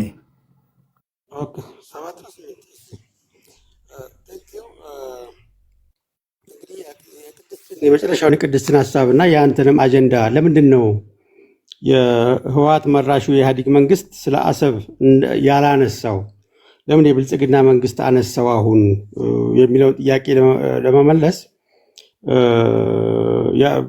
ያን ጊዜ በጃንሆይ ጊዜ አስራተ ካሳ ጋር የነበሩ ተስፋዬ ሚካኤል ጆርጆ የሚባል ኤርትራዊ የጻፈው ጽሁፍ አለ። እሱን እንድትመለከቱት ነው የምጋብዛችሁ። ሚስጥሩ አሁን ቅድም ቅድስት እንዳለችው ኤርትራ አገር የሆነችው ኢትዮጵያን ወደብ አልባ ከቀይ ባህር ለማሸሽ ነው ያለችውን የሚያጠናክርላችሁ እሱ ስለሆነ ብዬ ነው። በተጨማሪም ዮሐንስ አና የሚባል ሰው ሶቨሬኒቲ ቱ ሰብ ኮንትራክተር በሚል ሻዕቢያ፣ ቲፒኤልኤፍ እና የሀያለው ሀገር የስለላ ድርጅት ተቀናይተው እንዴት ኢትዮጵያን ከቀይ ባህር እንዳሰደዷት ከቀይ ባህር እንዳራቋት ምን ብሎ ያስቀምጣል? የመጀመሪያው የኢሳያስ አፈወርቂ የተመረጠበት አቅጣጫ የኦፕሬሽን ፕላንቲንግ በማለት ቃኘው ሻለቃ ውስጥ የሰሩትን ሚስጥር አጋልጧል። ምን ይላል? ቱ አይሶሌት ኢትዮጵያ ፍሮም ዘ ሬድ ሲ ኤንድ ዋን መስት ዲቫይድ ኢት ፍሮም ዊዚን በማለት የታላቁ ሀገር የኢንቴሊጀንስ ሜሞራንደም በ1970 የታተመው ላይ ወይም ደግሞ ዊሊያም ብለም የሚባል ሰው ኪሊንግ ኮፕ በሚለው መጽሐፉ ላይ በግልጽ አስቀምጦታል። እንደ ማስረጃ እንዲኖራቸው ማለት ነው። ኤርትራ አገር እንድትሆን ነው የተፈጠረችው። ኤርትራ ኢትዮጵያን ላንድ ሎክ አድርጎ ለማሰር የተፈጠረች አገር ናት ያኔ። ከዛን ጊዜ ጀምሮ ይሄንን በግልጽ ነው የሚያስቀምጠው። ምን ይላል ይሄ ሰው ሲጽፈው? ስሙን ማልጠራው ያው እዚህ ላይ ሲጠራ እንዳይዘጋበ ብዬ ነው። ይሄ የዚህ ኤጀንት ተወካይ the goal was not Eritrean independence per se ይላል but strategic fragmentation of Ethiopia to ensure የታላቋን ሀገር dominance over the Red Sea corridor and ቃኘው station America's largest listening post in Africa በሚል ያስቀምጠዋል። ኤርትራ አገር እንድትሆን አይደለም ነፃ የወጣችው። ብዙ ኤርትራውያን ሳያውቁ ህይወታቸውን የገበሩት ኤርትራ የምትባል ነፃ የሆነች ለህዝቧ የምታስብ እንድትበለጽግ የተፈቀደላት አገር አይደለችም። ኤርትራ የተቋቋመችው ፐርፐዟ ኢትዮጵያን ከቀይ ባህር ጋር እንዳትወጣ ማድረግ ስለሆነ ለዚህ ነው ማንም ሳይደርስባት ኤምኦዩ ከሶማሌላንድ ጋር ተፈረመ ብላ አፈርሳታ ጊዜ በአፍንጫ የሚሳብ ነገር እንዳለት የተንቀጭቅዣ ከግብፅ ጋር ከሶማሌ ጋር የማይመለከታትን ስራ ስትሰራ የነበረው የተፈጠረችበት ዓላማ ኢትዮጵያን ላንድ ሎክ አድርጎ ማቆየት ስለሆነ ነው። ለዚህ ነው ለዜጎቿ ማታስበው። ለዚህ ነው ዜጎቿ ወጣቶቿ በስደት የአሳ ነባሪ ምግብ ሆነው የቀሩት። ለዚህ ነው በተቋቋመች 30 ምናምን ዓመታት ላይ ስለ ገቨርንመንት እንዳያስቡ፣ ስለ ህግ አውጪ እንዳያስቡ፣ ስለ ህገ መንግስት እንዳያስቡ፣ ስለ ህግ አስፈጻሚ እንዳያስቡ፣ በአጠቃላይ መንግስት ስለሚባለው ስትራክቸር እንዳያስቡ የተደረጉት ይሄ ስለመሆኑ ይህን መጽሐፍ እንድታነቡት በተለይ የዊሊያም ብለም መጽሐፍ ኪሊንግ ኦፍ በሚለውን አንብቡት። ግፉን ትረዱታላችሁ። ኢትዮጵያ ላይ የተፈጸመውን ግፍ በአግባቡ የተረዳ መንግስት አሁን መጣ፣ የሚያጋልጥ በማስረጃ አንገቴን እሰጣለሁ፣ ኢትዮጵያን ፍትህ ፈልጋለሁ የሚል እንግዲህ የሚግ 21 ቆሞ ቀሮችን ማስጠንቀቂያ ይሰጥ ለመነ። ግድ የለም የሄዳችሁት ያለ አግባብ ነው፣ የበለጠ ጥቅም ውሰዱ፣ የበለጠ ተጠቀሙ እና እኛም እንጠቀም። ከይሱ ጋር ስንደመር የአሰብ ያስፈልገኛል አንተም ይሄን ተብሎ ሲለምን እንደ ሰው ሲለምን የሚገፉት ኤርትራ ፕሬዚደንት ኢሳያስ እርቅ ስለማይወዱ አይደለም። አፈጣጠራቸው የተፈጠሩበት ዓላማ ይሄን ስለማይፈቅድላቸው ኢኒሻሊ። ምክንያቱም የዛ ጊዜ ዋና ዓላማው የአፄ ኃይለ ሥላሴ መንግስት በቀጠናውን የሀያለው ሀገር የአሁኑ ሀያለው ሀገር ለመቆጣጠር በምታደርግበት ጊዜ ኢት ፕሮሞትስ ነን አላይድ ሶሊዳሪቲ የሚለውን መርህ በማራመዳቸው ዋና ኦብጀክቲቭ ተይዞ የተላኩት ሚልስ ኮፕላንድ የሚባሉት ሰው እዛ ቃኘው የተመደቡት የሰሩትን ስራ በግልጽ ይሄ መጽሐፍ አጋልጦ ያስቀምጣል። ስለዚህ ህወሓትና ሻዕቢያንም ህወሓትንም እዛ መጽሐፍ ላይ በደንብ ታገኙታላችሁ ለምን እንደተፈጠሩ። ስለዚህ በዘመነ ህወሓት ኢትዮጵያን ላንድ ሎክ ማድረግ ኦብጀክቲቭ የተፈጠረበትን ኦብጀክቲቭ ማስፈጸም ስለነበረ አሰብ ማንሳት አይፈቀድም። ዶክተር አሰብ የማናት በሚለው መጽሐፋቸው ላይ ዶክተር ያዕቆብ ላይ መጽሐፋቸው ላይ በግልጽ ያስቀምጣል። ያዛን ጊዜ ያልተቃወመ የኢትዮጵያ ፓርቲም አልነበረም። ፊርማ ተፈርሞ ገብቷል። ዩናይትድ ኔሽንስ ያልገባ የለም። ጆሮ ዳባ ልበስ ነው የተባለው። ያ ሁላ ኦብጀክሽን ኢቭን አንዳንድ ነገሩ ያልገባቸው የአሜሪካ ምሁራንም ራሱ የኢትዮጵያ መንግስት እንግዲህ ህዝባዊ መንግስት ሲያገኝ አንድ ቀን ይህን ጥያቄ አንስተው መብቱን ያገኛል የሚል ጥያቄ የጻፉም አሉ። የዶክተር አሰብ የማናት የሚለው መጽሐፍ አንብቡት፣ ማስረጃ ታገኙበታላችሁ። ስለዚህ ለምን አነሳ? ብልጽግና መንግስት ኢትዮጵያዊ መንግስት ስለሆነ። የብልጽግና መንግስት ይህንን ኢሹ በያነሳ ኖሮ ይሄ ሁላ እኮ መከራ ባልበዛበት ነበረ፣ ይሄ ሁላ ጸብ ባልተፈጠረበት ነበረ። እግዚአብሔር ያሳይ። በኢትዮጵያ ያኔ ዓላማ ከውስጥ ማከፋፈል የተባለውን አማራን እንወክላለን ብለው አማራን ጦረኛ ማድረግ ፖለቲካል ግባቸው ያደረጉ እኮ ኃይሎች የተፈጠሩት ያለ ምክንያት እኮ አይደለም። ለአማራ እያሰቡ እንደ መሽገር አማራን በሄደበት ማበጣበጥ ህገ መንግስታዊ አድርጎ የአማራን ስደት፣ መፈናቀል፣ ሞት ኢንስቲትዩሽናል ካደረጉ ኃይሎች ጋር አብሬ ነፃ ወጣለሁ የሚል አማራ የተፈጠረልህ በስትራቴጂ ነው አባቴ። ይሄ ሊገባ ይገባል። አማራን በ21ኛው ክፍለ ዘመን የኪላሽ አንጋች የሚያደርግ በ16ኛው ክፍለ ዘመን በ17ኛው ክፍለ ዘመን እንዲኖር የፈረዱበት ዓላማው እዚህ መጽሐፍ ላይ ታገኘዋለህ። ኢትዮጵያን ዲስታብላይዝ በማድረግ ካሪር አክሰስ መውሰድ። ይሄንን አሁን ግን የግሎባል ጂኦፖለቲካል ሁኔታው ደግሞ አሁን ፈቀደ። በጣም ድሉም ወቅትም አንዳንድ ጊዜ ወቅት ይፈቅድልሃል። ይሄም መንግስት መጣ። የኢትዮጵያ ኢንተረስት ሄደው ያላግባብ ነው። እንዲያውም ኤርትራ የተባለችው እውቅና አገር ስትሆን የኢትዮጵያ ዩናይትድ ኔሽን የቆሙበት መሰረታዊው የቴሪቶሪያል ኢንቴግሪቲ ፕሮቴክሽን ነው። አንዱ የቻርተሩ አርቲክል ነው ምናምን ላይ አለ። አሁን እንዳጋጣሚ ስላላወጣሁት ያነብላችሁ ነው። ያን ቴሪቶሪያል ኢንቴግሪቲ ሳያስጠብቅ ዩናይትድ ኔሽን ቡትሮስ ጋሊ አጣድፈው ግብፃውያን የሄዱት ይሄንን መጽሐፍ ብለን በጻፈው ላይ አንዷ ግብፅም አጀንዳ የእሷን ናይል ላይ ያላትን ፕሮቴክሽን የፎሬን ፖሊሲዋም ኮንቴንመንት ኦፍ ኢትዮጵያ ስለሆነ ኢትዮጵያን ማቆየት አስሮ ከውጭ መከፋፈል ስለሆነ የሰሩት ይሄን ነበር። ዋና አስፈጻሚዋ ቲፒኤልኤፍ ነበረች። ዋና አስፈጻሚ ሻቢያ ነበረ። ሁለቱ መንግስታት እዚህና እዚህ ሆኑ። በአንድ ሀገር አንድ መንግስት ሲወድቅ ሁለት የሽግግር መንግስት አቋቁመው ከህገወጥ ውጭ የኢትዮጵያን ቴሪቶሪያል ኢንቴግሪቲ አሳጥተው ኤርትራ የምትባል ሀገር ፈጠሩ። ኢሌጋሊ አጌንስት ፈንዳሜንታል ፕሪንሲፕልስ ኦፍ ዩናይትድ ኔሽንስ ስላቋቋሙ አሁን መጣና ማን ለሙ አገር ያደረገ እጠይቃለሁ የሚል ኢትዮጵያዊ መሪ መጣ። ስለዚህ እናስመልሳለን። ተዘጋጁ ወንድም ማለት እህታለሞች። ቴንክ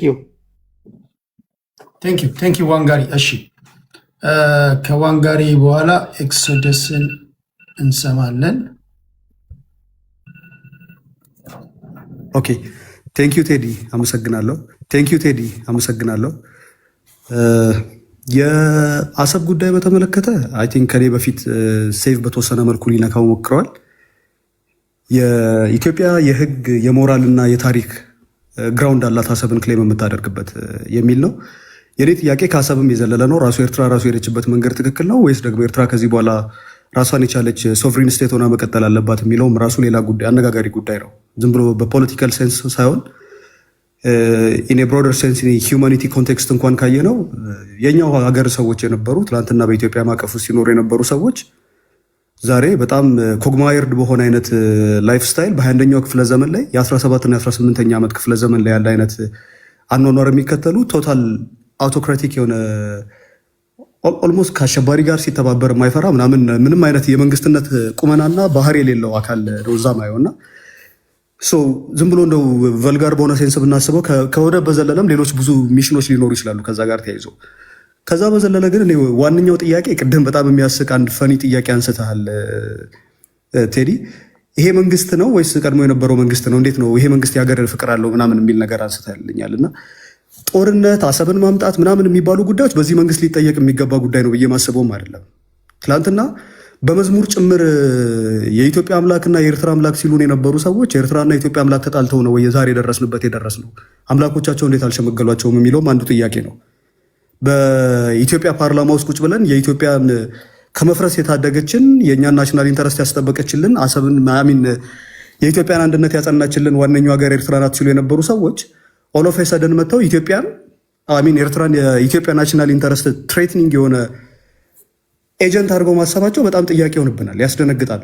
ፓራዶክሱ ምንም አንደርስታንድ ልናደርግ የምንችለው አይደለም። በትግራይ ጦርነት ላይ የኢትዮጵያን ጀነራል እየመሩ ጦርነት ሲመሩ የነበሩ የኤርትራ ጀነራሎች የኢትዮጵያ ዳር ድንበር አልፈው ገብተው በኢትዮጵያኖች ላይ ግፍ የፈጸሙ ከኛ ከዚህ ከምንለው ከትግራይ ምናምን አልፎ የአዲስ አበባ ላይ ገብተው የደህንነት ስራ ሲሰሩ የነበሩ ሰዎች ኦሎፍ ሰደን ተነስተው ጠላት የሆኑበት ምክንያትና ለኢትዮጵያ ኤግዚስተንሻል ትሬት የሆኑበት ምክንያት አልገባኝም።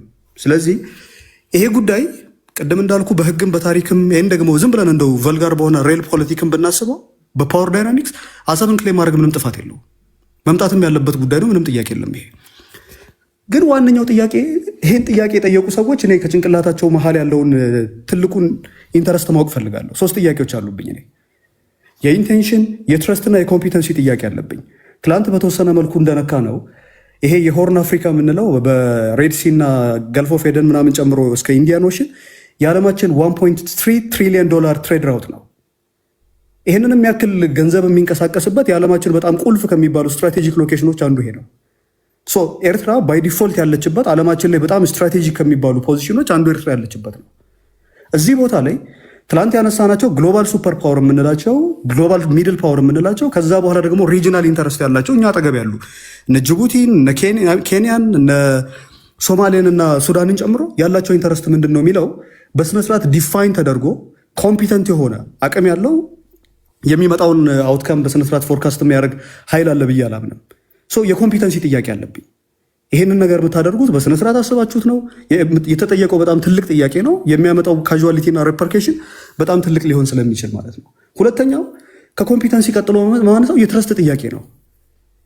ሶሪ እዚህ ላይ አንድ አድሬስ ማድረግ የምፈልገው ከኮምፒተንሲ ጋር ዲፕሎማሲን የሚረዱበት መንገድ ትላንትና ካየ ይሄ ዋይት ፔፐር ስታዘጋጅ የፎሪን ፖሊሲን ዶክመንት ስትቀርጽ ዋነኛውና አንደኛው ትልቁ ነገር ተብሎ የሚታሰበው አላያንሶች ማናቸው፣ ጠላቶች ደግሞ ማናቸው፣ ስትራቴጂክ ፒላሮች ምንድናቸው የሚለው ነው ዲፋይን የሚደረገው። ስለዚህ አረንጓዴ፣ ቢጫ፣ ቀይ ብለህ ከምታስገባቸው ውስጥ ኤርትራ የነበረችው በቀይ ውስጥ ነው። በጣም አደገኛ ፖዚሽን ላይ ለኢትዮጵያ ናሽናል ኢንተረስት ስጋት የሆነች ሀገር ናት ተብላ የተከለለች የነበረች ሀገር ናት። እቺን ሀገር ከቀይ በአንድ ጊዜ ወደ አረንጓዴ አምጥተው ጭራሹን በኢትዮጵያን ኢንተርናል ፖለቲክስ የመፈትፈት አቅም የሰጧቸው ሰዎች ናቸው እና በጣም ሾርት ሳይትድ ነገሮችን ደግሞ ሎንግ ተርም ኮንሲኩዌንሳቸውን በስነስርዓት አንደርስታንድ ማድረግ የማይችል ኤሊት የማንለው አይነት ሊደርሺፕ ያለበት ግሩፕ ዛሬ ላይ የሚወስነው ውሳኔ በዚህ አይነት በጣም ሱፐርፊሻል በሆነ አንደርስታንዲንግ ሊሆን እንደሚችል እጠራጠራለሁ። ስለዚህ የኮምፒተንሲው ጥያቄ ይሄ ጉዳይ በጣም መምጣት እንዳለበት ባምንም የሞትና የህይወት ጉዳይ ተደርጎ የተሳለበትና አሁን ደግሞ ትልቁ ጠላት አድርገው እነሱን የሳሉበት ምክንያት አውሮፓ የፖለቲካል ምንድነው ለፖለቲካ የመሸጥና ኢትዮጵያ ውስጥ ያለን የፖለቲካል ትኩሳት የኢኮኖሚ ብልሽት ምናምን የምንላቸውን ነገሮች የሶሳይቲ ፕሮጀክት ለመቅረጽ የተፈለገበት ይመስለኛል። ከዛ በዘለለ ግን የኢንቴንሽኑ ጉዳይ ደግሞ ማነሳው ጉዳይ ነው። የተጠየቀው ጉዳይ ይሄ ጉዳይ ከኮምፒተንሲ ስንመጣ ምንድነው የተጠየቀበት ምክንያት? እነዚህ ቅድም ስለ የነበረው ልክ ከኢትዮጵያ አብይ ወደ ቤተ መንግስት ከገባ ጀምሮ በተደጋጋሚ ሲጠራ የነበረው ስም ከሰማው ቢንዛይድ ነው። ከልጅነት ጀምሮ እስካሁን ድረስ ያለውን ታሪኩን ቁጭ ብሎ በተደጋጋሚ ሲያወራ የነበረ ሰው ነው እና በጣም ኢንስፓየር የሚያደርገው በጣም የሚቀናበት ሰው ነው። አሁንም ሀገሪቱ ውስጥ የሚያደርጋቸው ድርጊቶች ካየ ሞሮ ወደዛ የተቀረበ ነው እና ይሄ ጉዳይ ኢንቴንሽናሊ ለኢትዮጵያ ናሽናል ኢንተረስት ለማስጠበቅ የተጠየቀ ነው ወይስ ደግሞ ፎሪን አክተሮች ደግሞ ድራይቭ የሚያደርጉት ነው? ስለዚህ ይሄ በዓለማችን ላይ በጣም ቮላታይል በሆነ ብዙ ኢንተረስት ግሩፖች ባሉበት ቦታ ላይ የሚደረግ ጦርነት የኢትዮጵያን ከዚህ በኋላ ሰርቫይቫል እና ኤግዚስተንሻል ጥያቄ ወደ አልሆነ አቅጣጫ ሊመራ የሚችል ነው። የተጠየቀበት መንገድና መምጣት የሚችልበት መንገድ እንዳለ ሆኖ ኢንቴንሽኑ ራሱ ምንድን ነው? እንዳልኩ የውጭ አካላት ኢንተረስት ነው ያለበት ወይንስ ደግሞ ሀገር ውስጥ ያለው የፖለቲካ የኢኮኖሚ ምናምን ያሉ መልቲፕል ፎልድ የምንለው ሾክ አብዞርቭ ለማድረግ የመጣ አቴንሽን ዳይቨርሽን ሜካኒክስ ነው ምንድን ነው የሚለው እሱ ሌላኛው መታየት ያለበት ነው። ከኮምፒተንሲ ቀጥሎ የትረስት ጥያቄ ነው። እንደምታውቀው አሁን ኢትዮጵያ ውስጥ በጣም ኤትኖሴንትሪክ የሆነ ፖለቲክስ በጣም እየገነገነ የመጣበት ነው። አንዴ ቃል እንዴ ጨረስኩኝ። ደቂቃ እሺ። የሶስተኛው የትረስት ጉዳይ ነው። ትረስት ምለው ምንድን ነው? ደቂቃ ማጭበረበራችሁ ከመሰላችሁ የራሳችሁ እንዳይካዙ ችግር የለውም። አይፈጥሩብኝ ነው። ትንሽ የተናገርኩ መስሎኝ ነበር። የትረስት ጉዳይ ምለ ቴዲ ትላንትና የተደረገው የዋር ማኔጅመንት ስኪሉን የመንግስትን ካየኸው በ15 ቀን ጦርነት እንጨርሳለን ብሎ ገብቶ በኤርትራ በኩል የነበረው በትግራይ በኩል የነበረውን ጦርነት 2 ዓመት ፈጅቶ የሀገሪቱን $40 ቢሊዮን ኢኮኖሚ ዲቫውር አድርጎ ኦልሞስት 1 ሚሊዮን የሚጠጉ ሰዎች ሞተው ኢንተርናል ያለው የዲሞግራፊክ ፕሬዠር ምናምን በጣም አይተን በማናውቀው ልክ የሆነበት ነው። ስለዚህ አሁንስ የሚደረገው ነገር ይሄ ጦርነቱ ዋር ማኔጅመንት ስኪሉ በጣም ደካማ በመሆኑ ምክንያት ትግራይ ክልል የተጀመረ ጦርነት ድንበር ከፍቶ የትግራይ ሰራዊት አማራ ክልል ውስጥ ገብቶ የትግራዩ ጦርነት ኤክስቴንሽን እስካሁን ድረስ አማራ ክልል ነው ያለው። አሁንስ ጦርነት ሲደረግ የኤርትራን ሰራዊት ከፍቶ በትግራይና በአማራ በአፋር ክልል ላይ የተለየ አይነት ዳሜጅ እንደማያደርስ ምን አሹራንስ እና እንትን ኖሮ ነው ይህንን መንግስት አምነህ ከዚህ ጋር አብረህ የምትቆመው? ስለዚህ በመሰረተ ሀሳብ ደረጃ ጥያቄው የባህር በር እንደሚያስፈልግ ባምንም ዓለም ላይ እንደምታውቀው አሁን በተደረጉ 3 ጦርነቶች መካከል የክፍለ ዘመናችን ውዱ ጦርነቶች በቅርቡ ተደርጓል። ራሻ ከዩክሬን ወደ 210 ምናምን ቢሊዮን ዶላር ፈጅቷል። ምንድን ነው እስራኤልና ፓለስቲን ላይ የተደረገው ጦርነት ወደ 125 ቢሊዮን ዶላር ፈጅቷል። ኢትዮጵያ ውስጥ የተደረገው ጦርነት 40 ቢሊዮን ዶላር ፈጅቷል። ስለዚህ አሁንስ ደግሞ ከኤርትራ ጋር የምናደርገው ጦርነት ይህንን ኢኮኖሚ መሸከም የሚችል ካፓሲቲው አለን? ይህንን ነገር ሃንድል ማድረግ የሚችል አይነት የኢትዮጵያ ውስጥ ያለው ኢንተርናል ፕሮብለም መጀመሪያ አድሬስ ተደርጎ ነው ወይ ሌላ ኤክስተርናል ነገር ለመነካካት የተነሳ ነው የሚለው አድሬስ መደረግ ያለበት ጉዳይ ነው። አይ ቲንክ ሳቴን ጨርሻለሁ። በሚቀጥለው መለሳለሁ። ቴንክ ዩ። ከቅድም ጀምሮ ጥሪ ሳቀርብላችሁ ነበር። አሁን ዘግይቶ መጥቷል። አንድ የኤርትራዊ ወንድማችን ማይኮ በተቻለ መጠን የእነሱን ሀሳብ ለመስማት እንዲመች ብዬ ነው የእነሱ ጉዳይ በተነሳ ሰዓት ቢያንስ ስለሚናገሩት ንግግር በቂ እውቀትና ጨዋነት ያላቸውን ያሳተፍኩት። ግን እንደ አጋጣሚ ሆኖ በጣም ብዙ ከቆየም በኋላ ነው የመጣው። ይሄ የሚሆነው የመጨረሻ ዙራችን ነው የሚሆነው። የመጨረሻ ዙራችንን የማደርገው የመጀመሪያው ከአያና ጀምርና አይ ቲንክ ሁላችሁም አውርታችኋል፣ ያላወራችሁ የላችሁም። ከቤቱ በተነሱትና ማለት በምትፈልጉት ጉዳይ ላይ እያወራን መሰነባበቻ ይሆነናል ማለት ነው እንጂ ይሄ ስብስብ 1 ሳምንት የሚፈጅ ነው። ይህን ስብስብ እዚህ ዝም ብዬ በይዘው 1 ሳምንት እንደዚሁ የተፋጨን መቆየት የሚችል ስብስብ ነው። ከባድ ስብስብ ነው የመጣው ለማለት ያለው። ታፕታፕ እያደረጋችሁ ላላችሁ ቴንኪው። ይቀጥላል፣ አብረን እንቀጥላለን፣ እናወራለን። ንፋሱ የሚያመጣኑ ፖለቲካዊ ወሬዎች እንዲሁ እያወራን እናንተም እየኮመኮማችሁ ትቀጥላላችሁ ለማለት ያለው። እድሜና ጤና ይስጠን። ወደ አያና እንሄዳለን። አያና ከማን የጀምረው? አያና ከእኔ ነው የጀመረው። እኔ ነኝ አሁን ተረኛ ኖ አሁን ይሄ ሁላችሁም አወራችሁና ከአያና ከዛ ወደ አንተ ከዛ ወደ አኪላ። ምንም ችግር የለም። ቴዲ በጣም ይቅርታ ግን ማይኮ አሁን ነው የገባው እና ሀሳቡን ሰጥቶ የሚሞገትም ሀሳብ ካለው መሞገት እንዲቻል መጨረሻ ላይ ያጠቃሉ ከሚወጣ በዛው የሚጨርሰው ሰው እያጠቃለለ ቢወጣ እና ለሱ አሁን እድሉ ቢሰጥ ጥሩ ነው። እሺ ተስማማላችሁ? ማይኮ ይናገርና እሱን ተንተርሳችሁ እሱን ትራስ አድርጋችሁ እሱን ተመርኩዛችሁ ከታች የሰማ ይመስለኛል። ከሰማ ይቅደም። ሰምታል? ማይክ ሰምታል ወይስ? በተወሰነ መልኩ ሰምቻለሁ። ያውራ ይቅደም። ምን ያህል እንግዳ ተቀባይ እንደሆነ በዚህ ለማሳየት ያህል ምን ያህል ትሁት ህዝቦች እንግዳ ተቀባይ መሆናችንን እሱ ይቅደም ምንል ህዝቦች ነን። ያለንን እኮ ምንሰጥ ህዝቦች ነን። ግብፃውያን እኮ የእኛን እየወሰዱ ነው እኮ ተመልሰው እኛን የሚወጉን እንጂ በጣም የዋህ ህዝቦች ነን እኮ። እግዚአብሔር ምስክሬ ነው። ትሁት ህዝቦች ነን በጣም። ስለዚህ ማን ይቅደም አላችሁ? ይቅደም። እንግዳ እናስቀድማለን። እሺ ማይካችን ቅደም ተብለሃል። እንግዳ እናስቀድማለን። እሺ ማይካችን ቅደም ተብለሃል። ማይኮን እንሰማና ከዛ ወደ አያና እንሄዳለን።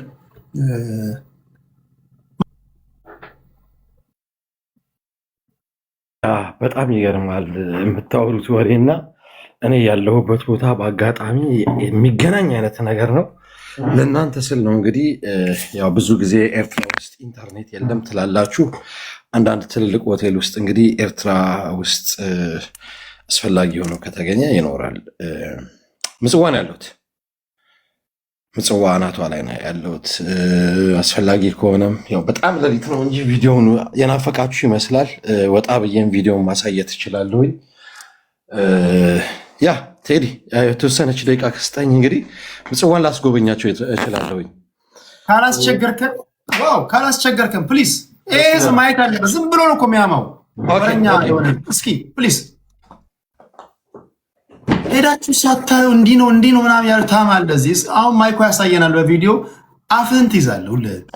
ኦኬ ደስ ለእናንተ ስል የማልሆነው ነገር የለም። ለሚጌት ድሬስ አፕ ቴዲ አንድ ላይ አትበለን። እኛ ምጽዋን አይተናል ሁላ እዚያ ኢትዮጵያዊ ፖለቲከኛ ኢትዮጵያ ምናምን አድጋለች ምናምን ትላለህ። አሁን ታያለህ፣ ምጽዋን ታያለህ፣ አፋችሁን ትይዛላችሁ ማለት ምተቸው የነበራችሁ ካላችሁ ሂሳችሁን ትውጣላችሁ ለማለት ያህል በጉጉት እየጠበቅን ነው።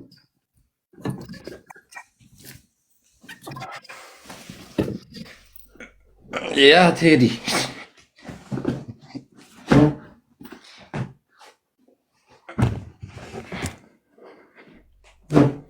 ሪከርድ የምታደርጉ ሰዎች ቀስ በሉ፣ አትንገብገቡ። ይከፍታል። ምንድን ነው በትልቁ አድርገው ማይክ ምጽዋን ስለማላቃት ማየት በጣም ራጎቻለሁ። እሺ አረጋለሁ። ቅድስት ያንቺ ነሽ ደግሞ ሀሳቡን ያመጣሽው። ታውቃለህ፣ ለእኛ እኮ የሚያሳዩን አላስፈላጊ ያልሆነ ነገር ነው የሚያሳዩን። አንዳንድ ጊዜ ገባ የጉዳዩ ባለቤት ሲያሳየህና ሌላ ቦታ ስታይ ትክክል የተዛባ አመለካከት ካላችሁ አሁን ታርማላችሁ።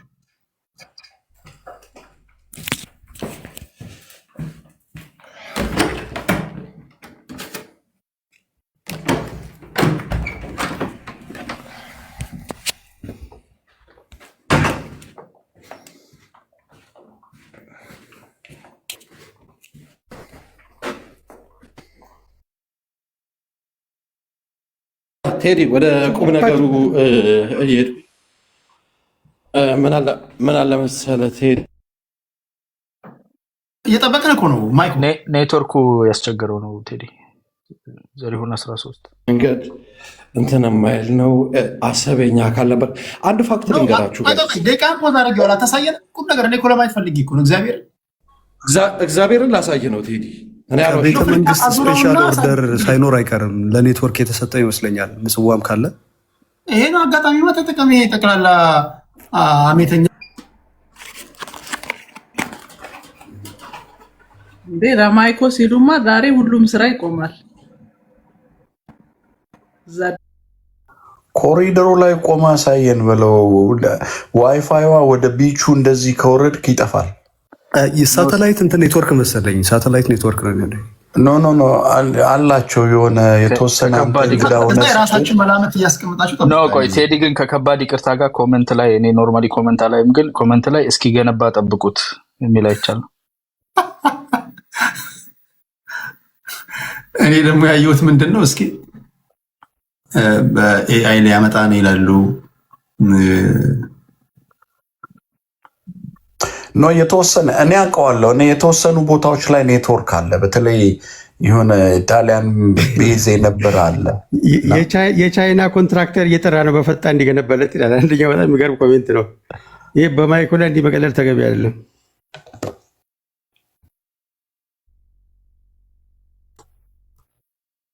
እኔ ዝም ያልኩት በኋላ እንዳላፈር ብዬ ነው። እኔ በኋላ ቅድስት ናት ጉድ የሰራችኝ ይቅደም ብላ በአክሱ ሻማ ያዝ እያደራጀ ነው። ከዚህ በኋላ ምንድን ነው የማወራው?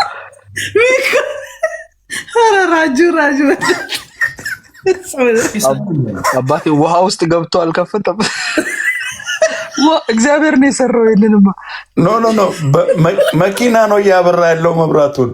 እስኪ ንገረን፣ ምንድን ነው ማይኮ? ምንድን ነው ፈጣሪ የሰራውን ታሳየናለህ እንዴ? አንተ ማይኮ ሜክሲኮ ሆነ ነው እንዴ የሚሸውደን? ጨለማ ነው። ጉርጉሱም ይባላል። ይሄ ኖ ጉርጉሱም ይባላል። ያለውበት ሆቴል አብዛኛዎቹ የኢትዮጵያ ባህር ኃይሎች የነበሩበት ቦታ ነው። ጉርጉሱ ምንም ካሜራ ወደ ሆቴሉ አይዞርም እንዴ? እንዴ ምልክት ታፔላ አሳየን እንጂ ሜክሲኮ ነው። አንተ ቪዲዮ ይቀርጻለሁን ያረፍተይ አዋ አንሳ እንዴ ደግሞ አይፈቅድም። ታሰረ ለዚህ ብሎ ታሰረ።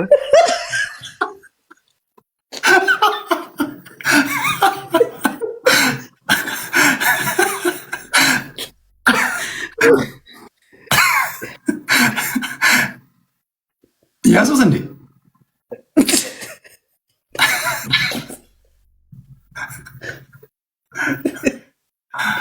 በቃ ሚኪ ወደ ሀሳቡ ይግባ። በቃ ተውት እናታችሁ። ቅድስት ያው እንደዚህ ነው እንግዲህ ምጽዋ። ብዙዎቻችሁ ባህር ናፍቋችኋልና ባህር ምናምን እያላችሁ ነው። ይሄ ባህር ደምና አጥንት ተከፍሎበታል።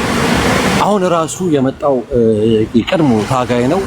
ነገር ካሳየሁት እነዚህ ሰዎች 24/7 ባህር ይላሉና whatever even የኔ ጥያቄ ኮስት እኔ አልገባኝ። ኤርትራ ባህር የላትም ያላለ ነው። ባህሩ እንደ ሰው አይሰደድ። ባህሩ የት ሄዳል? ባህር ለምንድን ነው የሚያሳየን? አልገባኝ።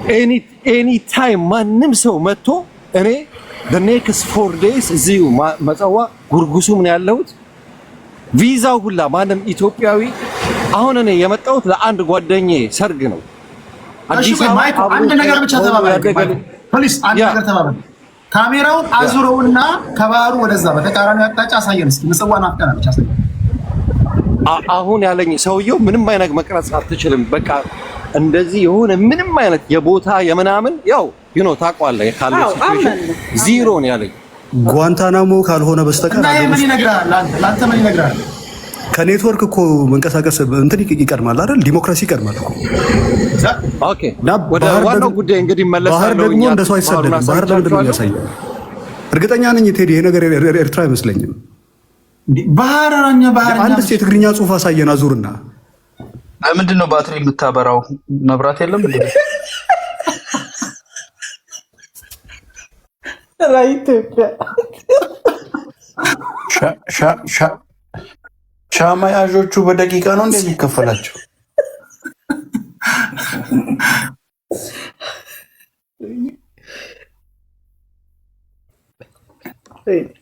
ወንድሜ ኦኬ ያልፋል። ይሄም አይዞህ ወንድሜ ሚኪያ ወይኔ ቅድስት ደግሞ አሳተሽው ደግሞ ወይኔ ትያለሽ። ዋንጋሪ ኢትዮጵያ ጠዋት አይደለም እንዴ? ኦኬ ቴዲ ጠዋት ነው እኮ ኢትዮጵያ ገለ ምንድነው አሁን ዋንጋሪ 6 AM ነው 6:20 AM ነው። ለምን ጨለማ ታዲያ ላይት የለም እንዴ? ለምን ጨለማ በሚለው ሀሳብ ላይ በመጀመሪያ ልምጣ።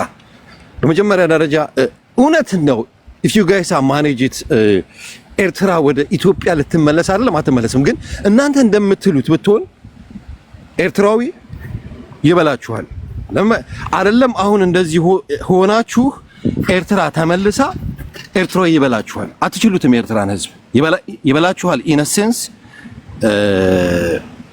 በአሁኑ ሰዓት ላይ ይሄ የሀብት ክፍፍል ምናምን የምትሉት ነገር አለ። ኤርትራዊ ዛሬ ላይ እና ዩዌሪ ሙሴቪኒ ላይ በጣም ትልቅ ኮምፕሌን ከሚቀርብበት ነገር ኤርትራውያኖች የዩጋንዳን ሀብት 45% ተቆጣጥረውታል ነው። ትናንትና ኤርትራዊ የዛሬ 10 ዓመት ዩጋንዳ ላይ መግባት ጀምሮ ሙሉ የዩጋንዳ ህዝብ እየየ ብሎ እያለቀሰ ነው። ኤርትራውያኖች ሀብት ንብረቱን ተቆጣጠሩት ነው። ደቡብ ሱዳን ላይ ብትገባ የደቡብ ሱዳን 70%ቱን ሀብት ተቆጣጥረውት ያሉት ኤርትራውያኖች ናቸው። እነሱም እያለቀሱ ነው። ታንዛኒያን ብትሄድ ሴም ቲንግ ነው። ኢትዮጵያ ላይ ብትገባ ኤርትራውያኖች ገና ካሁኑ ኤርትራውያኖች በስማቸው እንኳን ሱቅ መክፈት በማይችሉበት ሲቹዌሽን ውስጥ ሆነው በኢትዮጵያኖች ስም ሱቅ እየከፈቱ እየኖሩ ኤርትራውያኖች ብላችሁ ኮምፕሌንት ታደርጋላችሁ። ካኒ ኢማጂን ኤርትራዊን ወደ ኢትዮጵያ ተመልሶ ቢመጣ አፎርድ አታደርጉትም። የኢትዮጵያ የውጭ ጉዳይ ሚኒስቴር የነበሩት አክሊሉ ሀብተወልድ ትልቁ እንትናቸው የነበረው እኛና ኤርትራውያኖች እኮ አንመጣጠንም ይሉ ነበረ። እና የገርማሜ ንዋይ ወንድም የመንግስቱ ንዋይ ወንድም ገርማሜ ንዋይ አሜሪካ ደርሶ በተመለሰበት ሰዓት ላይ የነበረው ፌዴሬሽንስ ሊመጣጠን የማይችል ፌዴሬሽን ነው።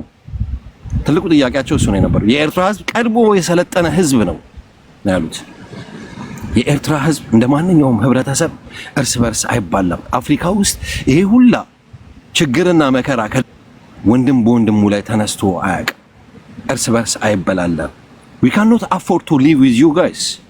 ይሄ ማመን መቻል አለባችሁ። እናንተ የሰው ስጋ ጠብሳችሁ መልመድ በደንብ ታከናችሁበታል። ይሄ ደግሞ ባርቤሪክ ዘመን ላይ የነበረውን ነገር አይናችን እያየ ከናንተ ጋር ጆይን ከምናደርግ we rather to die። ይሄን አቅለት ትውጡት ይገባል። እንደዚህ ስላችሁ አሁን የጥላቻ ሊመስላችሁ ይችላል። ይሄ ጥላቻ አይደለም። ራይት ነው ኢን 21st ሴንቸሪ እያደረጋችሁት ያለው ነገር ስለሆነ ሜቢ ይሄን ንግግር ቴዲ እንደ ትምህርት ልትጠቀምበት ትችላለህ። አዶማይንድ ብትጠቀምበት ፎር ዘ ሴክ ኦፍ ጥሩ ጉርብትናችን ይሄ ነገር እናንተ ጋር ያለውን ነገር ሐቁን ልትውጡት ይገባል። የእናንተ አብዛኛው ችግር ከሐቅ ጋር ተጣልታችኋል።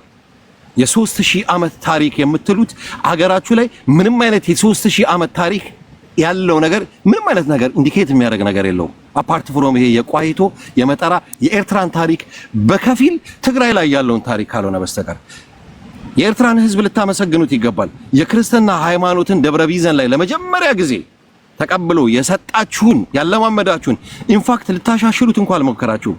ኤርትራ ውስጥ ዛሬ ላይ በጠይቁ እያንዳንዱ ማጆሪቲው የኤርትራዊ ስም ገብረ ማርያም፣ ገብረ ክርስቶስ፣ ገብረ ህይወት፣ ጸዳለ ማርያም ምናምን ነው። እናንተ ጋርሳ ታደሰ ከበደ ጌታቸው ድፋባቸው ምናምን ነው።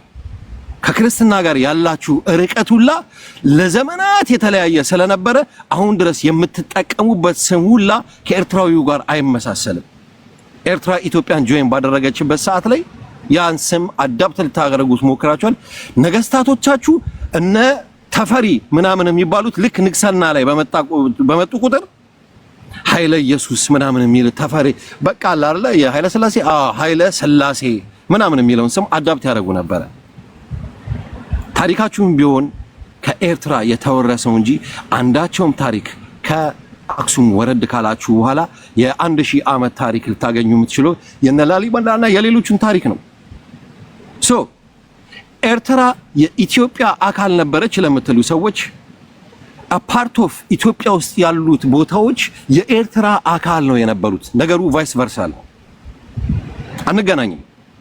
ይሄን በደንብ ልትውጡትም አንዳንድ ጊዜ እኔ ስፔሻሊ ኢትዮጵያ ውስጥ ተወልጄን በማደጌ ታሪክ ላይ ስንሰሰት ታደርጋለሁ ፎር ዘ ሴክ ኦፍ ፒስ ፊውቸሩ ምናምን እያየው again and again 24/7 ግን ወደ ኤርትራ የምታነጣጥሩት አይነት ወሬ እንትን ከሆነ እያንዳንዱን ነገር ፍልቅቅ አድርጌ ያሳያችኋለሁ። የማሳያችሁም ደግሞ በሎጂክ ነው። እዚህ ጋር ማጆሪቲዎቻችሁ ትላንትና ኤርትራ ላይ ሜቢ ከ8ኛው ክፍለ ዘመን ጀምሮ ኤርትራ ውስጥ ይደርሱ የነበሩት በሙርሶች በተርክ ኦቶማን ኢምፓየር በጣሊያን በእንግሊዝ በተለያየ ጊዜ ኤርትራ ላይ ይደርስ የነበረው ግፍና መከራን ሮጣችሁ አንድም ቀን እንኳን ታግላችሁ ኤርትራ ሀገሬ ነች ብላችሁ እንትን ያላላችሁበት ሰዓት ላይ the only time ዮሐንስ ኤርትራ ላይ በወረረበት ሰዓት ላይ ከፍተኛ የሆነ ምዝበራን ያደርግ ስለነበረ ጣሊያኖች ሲመጡ only ዮሐንስ አሉላ ታግሏል። ከዛ ውጪ አንድም ቀን ባህረ ነጋሽ ላይ መታችሁ ያደረጋችሁት ጦርነት የለም። አንዴ ቃለ ማይኮ ኢንፋክት እኛ ታች ድረስ አዶላይትስ በተለያየ ጊዜ የግራይ መሐመድ እንትን ያለ ጊዜ ባህረ ነጋሲ ይሳቅ ኦል ደ ዌይ ግዛቱን እያስፋፋ ነበረ። በሰዓቱ ባህረ ነጋሲ ይሳቅ ግዛታቸው እስከ የዛሬዋ ቱክታራ የምትባለዋ ወይንም ከሰላ የምትባለዋ ቦታ የኤርትራ ሁላን የነበረችውና ያንን ሁላ ግዛት ይገዛ ስለነበረ ሽምብራ ቆሬ እስከሚባለው ቦታ ድረስ መጥቶ ያዳናችሁ ኦር እንትን ያደረጋችሁ ከፖርቱጊዝ ጀስዊቶች ጋር ሆነው እሱ ራሱን የቻለ አሜዚንግ ሁላ የሆነ ታሪክ አለ።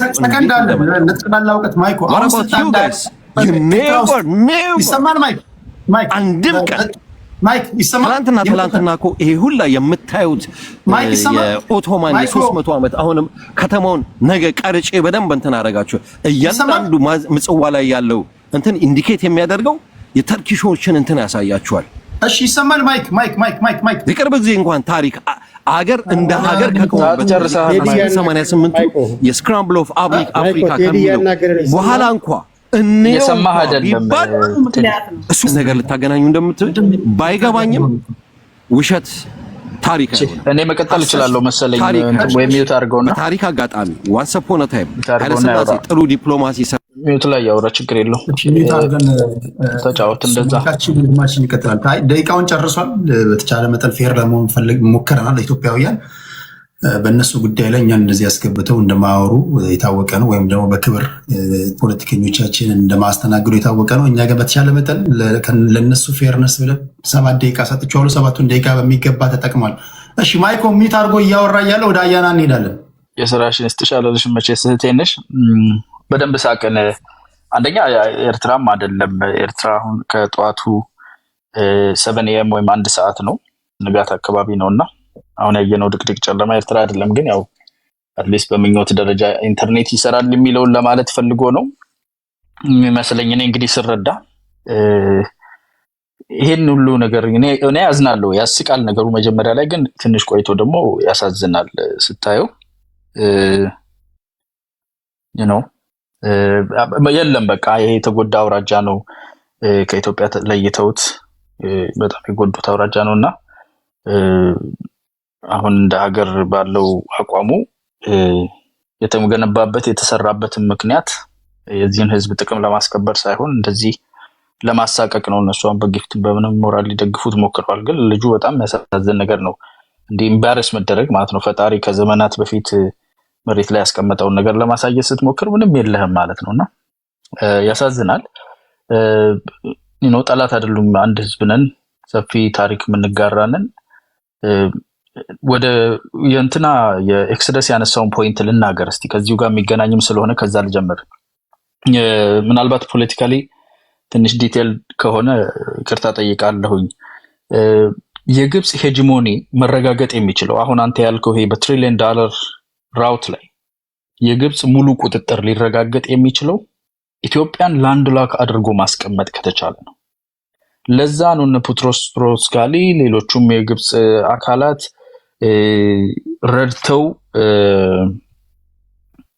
ኤርትራን ማስገንጠልን አላማ አድርገው ፕሪኮንዲሽን አድርገው አስታጥቀው አታግለው በዩናይትድ ኔሽንስ ላይ አፋጥነው በኢትዮጵያ በኩል ያሉት የነሱ ተባባሪዎች ደግሞ ቲፒኤልኤፍ ፋይቶች ተስማምተው ኢትዮጵያን መዝጋት የተስማሙበትና በጋራ የሚሰሩበት ነገር ስለነበረ ነው። አርመሩ እሱ ነው የተዘጋው ማለት ነው። የግብፅን የበላይነት በዚህ ቀጠና ላይ መመስረት ካስፈለገ ልትወዳደር ልትፎካከር የምትችለው ኢትዮጵያ ናት። ባላት በቃኛው ሻለቃ በዚህ ባላት አውራጃ በኤርትራ አውራጃ በኩል ልትደርስ የምትችለው ማለት ነው። ይሄንን መዝጋትና መቀማት ከቻልን ግብፅ በቋሚነት የዚህን ቀጠና ወኪል ትሆናለች የሚል ነው። አረብ ሊግ ይሄንን ይደግፋል። ግብፅ መስራች እንደመሆኗ ገንዘብም አላቸው። እነሱ ተባብረው ይሄንን ሰሩ ማለት ነው። ይሄንን ሰብረን ለመውጣት የመጀመሪያው ቀዳዳ አባይ ነው። the hole in the armor ማለት ነው።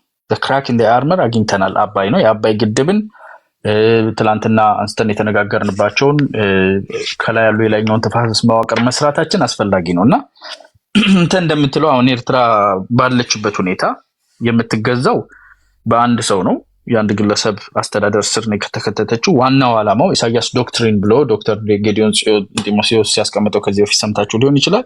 የኢሳያስ ዶክትሪን ኤርትራ እየተደረሰች እንደተሻሻለች ሳይሆን ኢትዮጵያ ባህር በር አላት ወይስ የላትም ነው። የላትም ከተባለ ስራውን ሰርቷል። የተፈጠረበትን ዓላማ ሀገር ያስቀነጠለበትን ዓላማ አሳክቷል።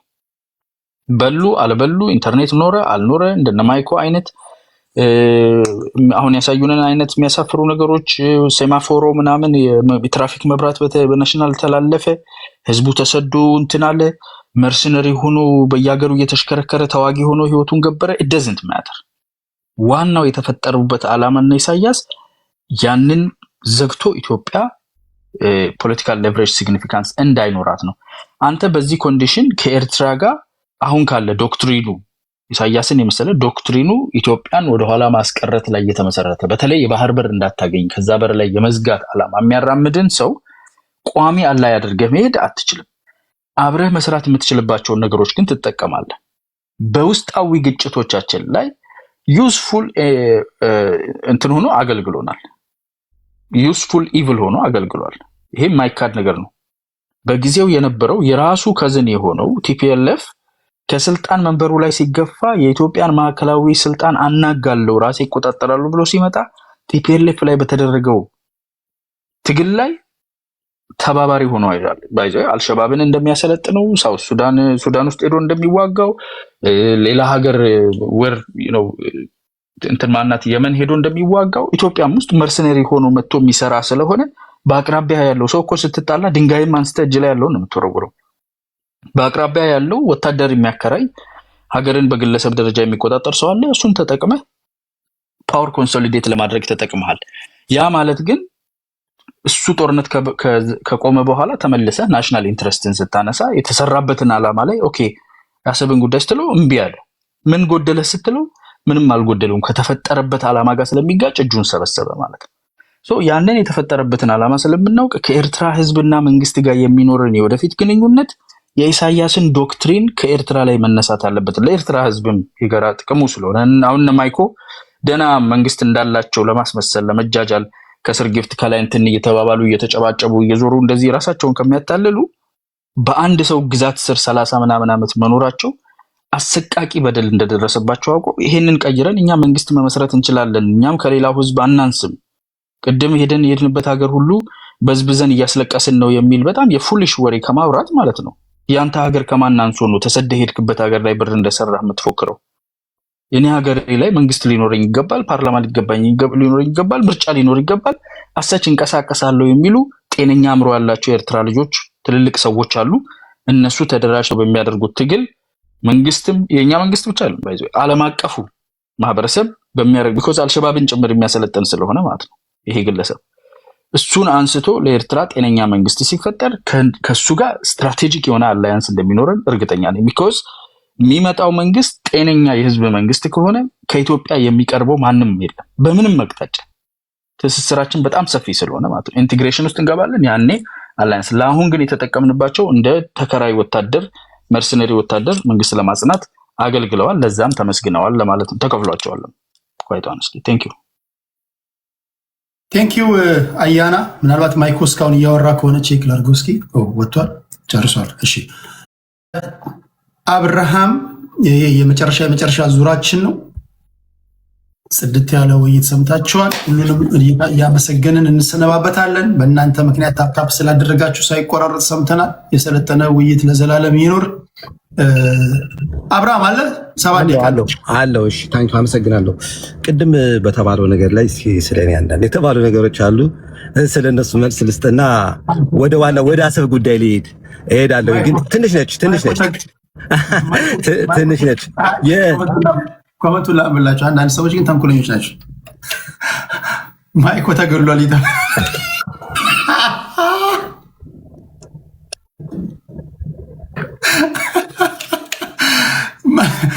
ማይኮ ተገሏል የተባለ ነው ያለ ይኮምታሉ። አራ እንደዛ አይነት ማር እርምጃ ይወስዱበት። እሺ አብርሽ ቀጥል። እሺ ታንክ ዩ ቴዲ። ቅድም እኔ ጋር የተወረወሩ ነገሮች አሉና እዚህ ወደ ቲክቶክ ከመጣሁ ቴዲ የኔ ኦልሞስት ክሎዝ ቱ 3 years ሆኖኛል ማለት ነው።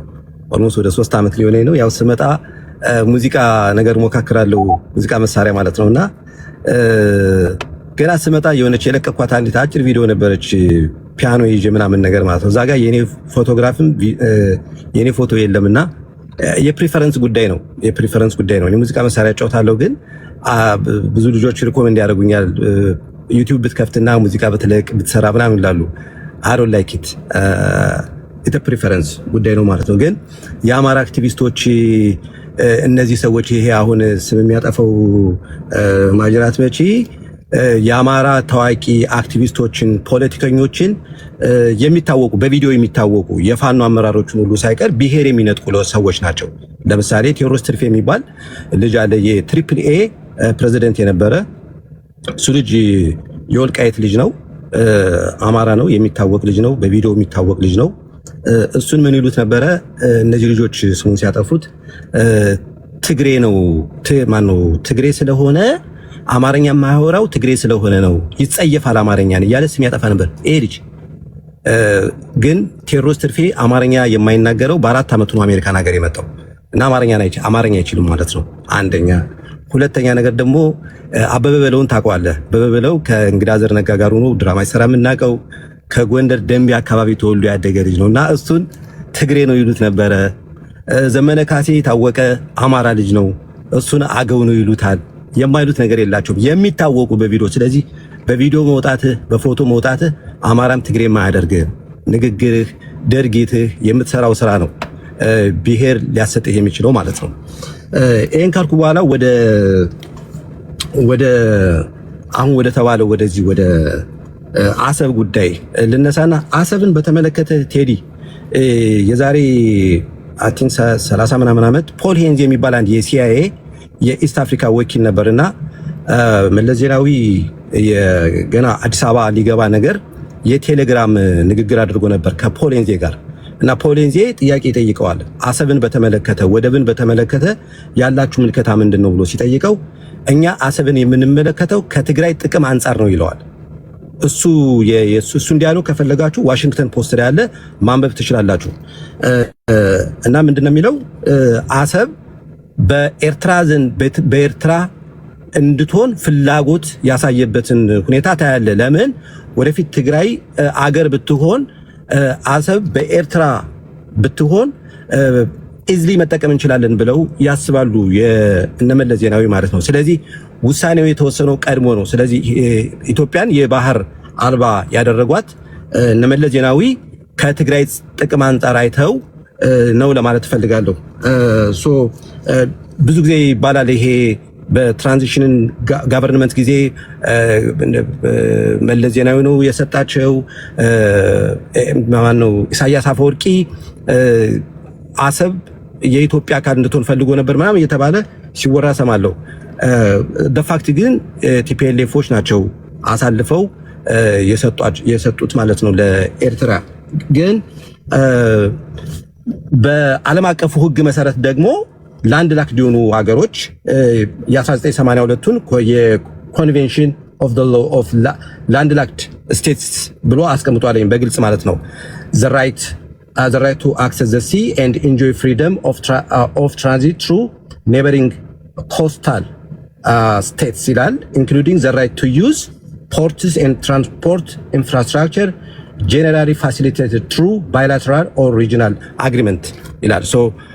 መጠቀም ይቻላል በኢንተርናሽናል ህግ መሰረትም ተቀምጧል ማለት ነው። ግን እኔ ይሄን የአሰብን ጉዳይ የማየው ይሄ አሰብ እየተባለ ያለው በኔ ግምት ይሄ አሁን የመጣውን የአማራ ፋኖን እንቅስቃሴ የአማራን ፋኖ እንቅስቃሴ ኤርትራ ትደግፋለች። ኤርትራ ስለምትደግፍ የኤርትራውን መንግስት ከስልጣን ለማባረር ወይም ለማስወገድ አሰብን እንደ ፕሪቴክስት ለመጠቀም የታሰበ ነገር እንጂ ጄኒዩኒሊ ኢትዮጵያ የባህር በር ይኑራት ብሎ አብይ አህመድ አሊ ፈልጎ አይደለም። በመሰረቱ የኢትዮጵያ አካል የሆነው በቋራ አካባቢ የሚገኘው የአማራ ክልል ላይ የሚገኘው ቦታ መሬት እስካሁን ድረስ በሱዳኖች ተወሮ እንዳለ የሚታወቅ ጉዳይ ነው። ሱዳን በርስ ግጭት ውስጥ ኦልሞስት አሁን ወደ 2 ዓመት 3 ዓመት ሆኗቸዋል። በርስ ግጭት ውስጥ ሲታመሱ የቆዩ ሀገሮች ናቸው። በዛን ጊዜ አብይ አህመድ አሊ አድቫንቴጁን ተጠቅሞ እነሱም አድቫንቴጃቸውን ተጠቅመው ነው ያኔ እኛን የወረዱት ማለት ነው። የፌደራሉ መንግስት ከቲፒኤልኤፍ ጋር በነበረው ጦርነት ነው ሱዳኖች በጎንደር በኩል ያለውን የቋራን መሬት የወረዱት ማለት ነው። እነሱም ደግሞ የእርስ በርስ ጦርነቱ ሲገቡ አብይ ያንን አድቫንቴጅ ተጠቅሞ የተወረረውን መሬታችንን ማስለቀቅ ይችል ነበረ፣ ግን አላደረገውም። እዚህ ጋር የምታየው ምንድነው? ሰውየው አሁን አሰብ እያለ ያለው ኢትዮጵያ የባህር በር እንዲኖራት ፈልጎ ሳይሆን የሻቢያ መንግስት ወይም የኤርትራ መንግስት ፋኖን እየረዳ ስለሆነ፣ ስለዚህ የሻቢያ መንግስት ከስልጣን ካልወረደ በስተቀር ፋኖን ማጥፋት አልችልም የሚል አቋም ስላለው ነው። ስለዚህ ይሄ የባህር በር እየተነሳለው። በግሌ ግን ኢትዮጵያ የባህር በር ቢኖራት ደስተኛ ነኝ፣ አይከፋኝም ማለት ነው። አመሰግናለሁ ቴዲ። ቴንክ ዩ አብርሃም፣ ከልብ አመሰግናለሁ። ቴንክ ዩ። ጨዋ ፖለቲከኞች ሁልጊዜም ክብር ይገባቸዋል። አኪላ አይታየኝም እንትኑ። ይሄ የመጨረሻ ዙራችን ነው። ሶሪ ሪኩዌስት ስላካችሁ ከዚህ በኋላ ሰው አልቀበልም። የመጨረሻ ዙር ላይ ስለመጣችሁ ራጅ ይቀጥልሽ። ቴንክ ዩ ቴዲ። እኔ በወደቡ ጉዳይ 3 ተጻራሪ ነገሮች እንዳይነካኩብኝ አድርጌ ነው ሀሳብ መስጠት የምፈልገው። አንደኛ ፖለቲካል ኮሬክትነሴን መጠበቅ ያለብኝ ይመስለኛል። ስለዚህ እኔ ኤርትራን እንደ ህዝብ የኤርትራን ህዝብ ኤርትራን እያስተዳደረ ያለው ሻቢያ መንግስት የሀሳብ ጉዳይ ኤርትራና ኢትዮጵያ ውስጥ የሚኖሩ ህዝቦች የሚሉት ነገሮች በተናጥል ማየት ነው ፈልገው አንድ ላይ ጨፍልቄ ከማንሳት ለምን የህዝብ ለህዝብ ግንኙነቱ መቀጠል ያለበት አይ ቲንክ የኤርትራን ህዝብ ማነቆ አስሮበት ያንገላታው ያለው የሻቢያ ስርዓት ነው። ስለዚህ በአብላጫው ሻቢያ የህዝብ ለህዝብ ግንኙነቱ ከኢትዮጵያ ህዝቦች ጋር የመኖርን መንገድ ቢከፍት የኤርትራ ህዝብ ከኢትዮጵያ ጋር ጠላትነት የለውም፣ አብሮ መኖር የሚችል ማህበረሰብ ነው። ስለዚህ ህዝብና ያንን ስርዓት መለየት ያለብን ይመስለኛል። ስለዚህ አንደኛ ዶንት ቴክ ሚ ሮንግ፣ ሁሉ ጊዜ ብሔርተኞች የሀገር ጉዳይ ላይ ጉዳይ የላችሁም ትላለህ። እኔ ግን በግልጽ እንደ አንድ ኦሮሞ ብሔርተኛ እንደ አንድ የኦነግ ደጋፊ የምታገልለት የኦሮሞ ህዝብ አሁን ኢትዮጵያ ባለችው አገር ውስጥ ስላለ እኔ አሁን ጦርነት ቢነሳ ከኢትዮጵያኖች ጋር የኤርትራን መንግስት እዋጋለሁ። ለምን ህዝቤ መብቱን እየጠየቀ ያለ የራሱን እድል በራስ የመወሰን መብቱን እየጠየቀ ያለ ያንን እስካላገኘ ድረስና በኢትዮጵያ አውድ ውስጥ ካለ ኢትዮጵያን ሊያጠቃ የሚመጣው በሙሉ የብልጽግና ካድሬን ወይ ሌላውን ለይቶ ሳይሆን ህዝቦችን በሙሉ ስለሆነ የሚጎዳው። ስለዚህ እኔ በዛ በኩል ታጥቄ መታገል ነኝ። እንደዛ እንድትረዳኝ ናሽናል ኢንተረስት ነው። ነገ ኦነግም ከመሰሎቹ ጋር ኢትዮጵያ ውስጥ መንግስት መስርቶ ማስተዳደር የሚሻ ከሆነ ወደብ ልታገኝ ኢትዮጵያ ይፈቅድላታል። ኮንቬክሽኑ በተለይ አሁን 125 ላይ ሄደ ብታነበው መፍቀድ ብቻ አይደለም አክሰስ ቱ ሲ ኤኒ ሚንስ ኦፍ ትራንስፖርቴሽን ትራንዚት ሀገር ላይ ያለ ታክስ መንቀሳቀስ ይላል። በአየር ብቻ አይደለም በየብስ ኤኒ ሚንስ ኦፍ ትራንስፖርቴሽን ላይ። ስለዚህ እዛ ላይ ማነሳው እኔ ብልጽግናዎችም እንደሚያወሩት ተቃዋሚውም እንደሚያነሳ አይደለም። ሜቢ እኔ ነኝ ያልተረዳሁት ወይ እነሱ አላቅም። ለእኔ አንደኛ ትርክቶቹ ኢትዮጵያ ወደብ ያስፈልጋታል፣ አይዱ አግሪ። አክሰስ ቱ ሲ ያስፈልጋታል፣ አይዱ አግሪ። በየትኛው ሚንስ ነው የሚለው ላይ ልዩነት አለኝ።